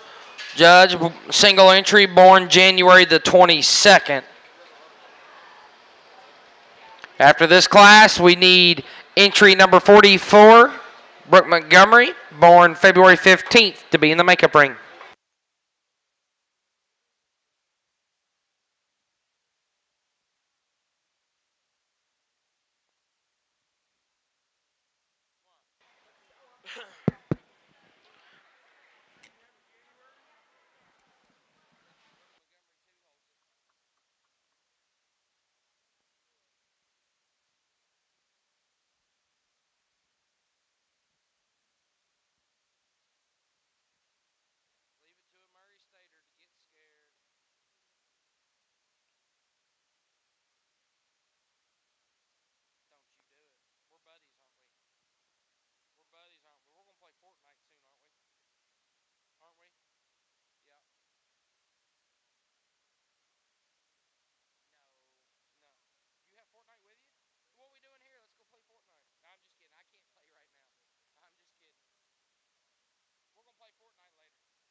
Well, before it gets too western out here, I'll just go ahead and talk through these Grand and Reserve red boars. I think it's still kind of cool you guys have a red boar show out here. 3 age groups represented, a February, a January, and a December. And I think at the end of the day, for me, the best one out here is the December. He's just the stout opened up one that's just the most massive in terms of his kind. Still functional, probably still the most functional in terms of his skeleton. Think a nice breed representative to go ahead and lead the charge there and be your champion red. And then I think, really it gets pretty dicey here between the January and February of which one I'd like to use for reserve. For me, I think it comes down to when they actually get out and start motoring, which one just handles its spine, which one handles its rear leg just a little bit better. I actually think it's the February. I'll go ahead and use that one for reserve. And then bronze medallion, I guess, honorable mention, if you will, be the January there on the far side. But a really nice boar show. Put your hands together for these exhibitors. And congratulations, your champion Duroc boar is entry 37, Cameron Eldridge, and reserve entry 44, Brooke Montgomery.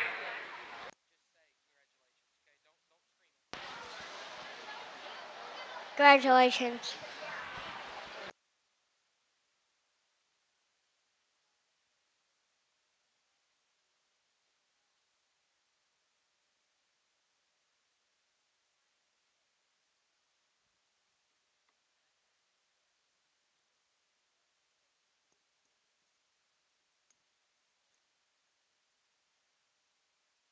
Hampshire exhibitors, Hampshire exhibitors.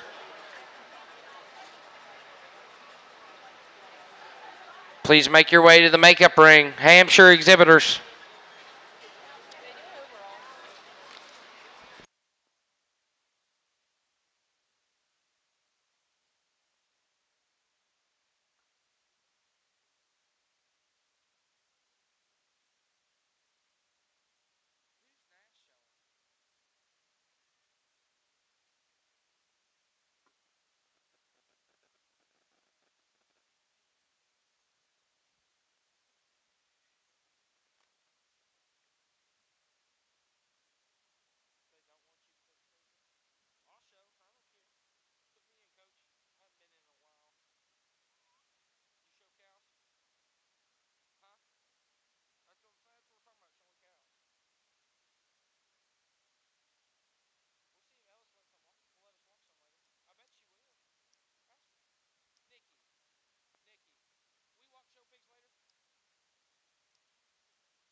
Entering the ring will be our first class of Hampshire gilts.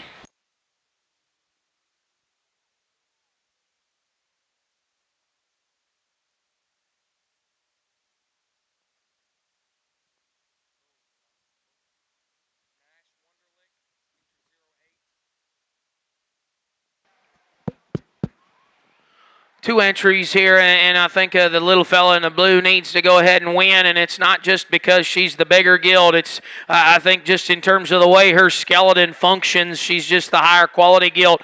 Probably a little bit more rock back in the angle to her blade and knee, a little softer and looser and just pliable through the center portion of her skeleton. And then although she flicks her back feet just a little bit, that gets, it's something these Hampshires do. I don't know why they do it, but, she gets her rear foot up underneath her skeleton the way she should. Like that one a good deal. The one here in second, I think is a loose enough and pliable enough one in terms of just athleticism and her skeleton. I just think in comparison, maybe just not quite as much hog there when you study her at the surface. I'd like to just amplify and express her and just pull her apart just a touch more. But I think a nice pair there to discuss. Put your hands together for both those exhibitors. And placings in Class 1 Hampshire breeding gilts. First was Nash Wonderlick. Second was Emery Burnett. Entering the ring, we'll be looking for our single entry in our January gilt class. Entry number 06. Following this, we'll select your champion reserve champion Hampshire.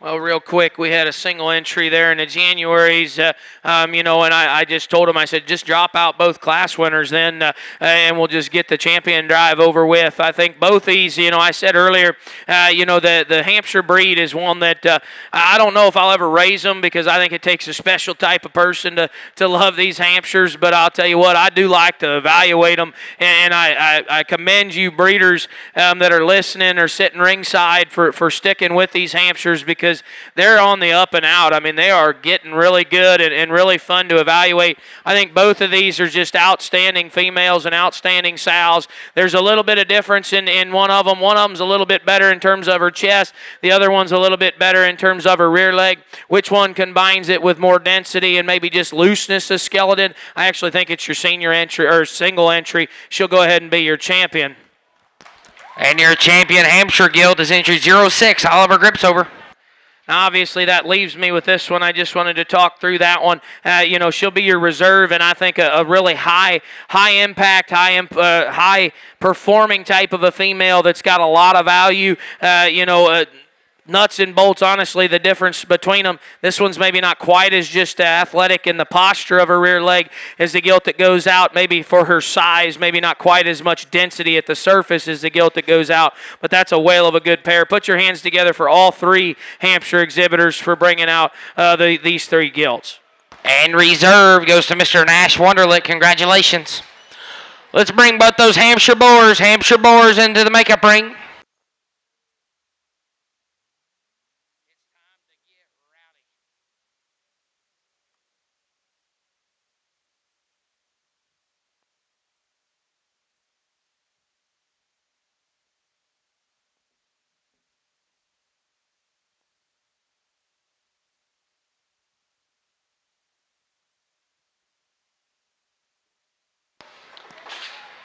Entering the ring will be our first class of Hampshire boars. Judge a single entry, born January the 5th. And entering now will be your February, exhibited by Dennis Eve.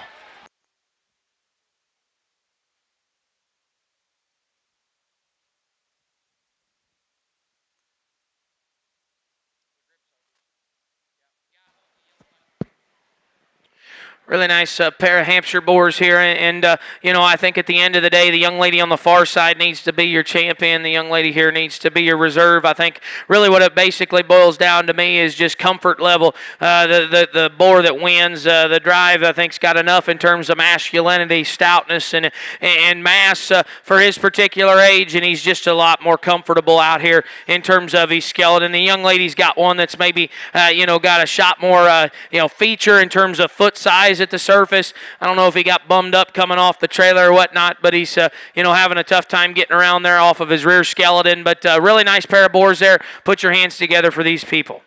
And your champion Hampshire boars, entry number 10, Dennis Eve, and reserve goes to Shoemaker's Show Pigs. Congratulations.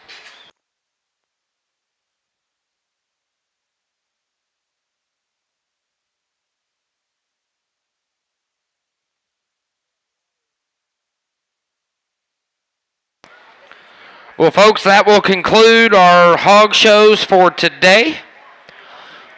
We will resume back here tomorrow at 8 o'clock to finish the rest of our breeding hog show. We appreciate each of you for being here at the Kentucky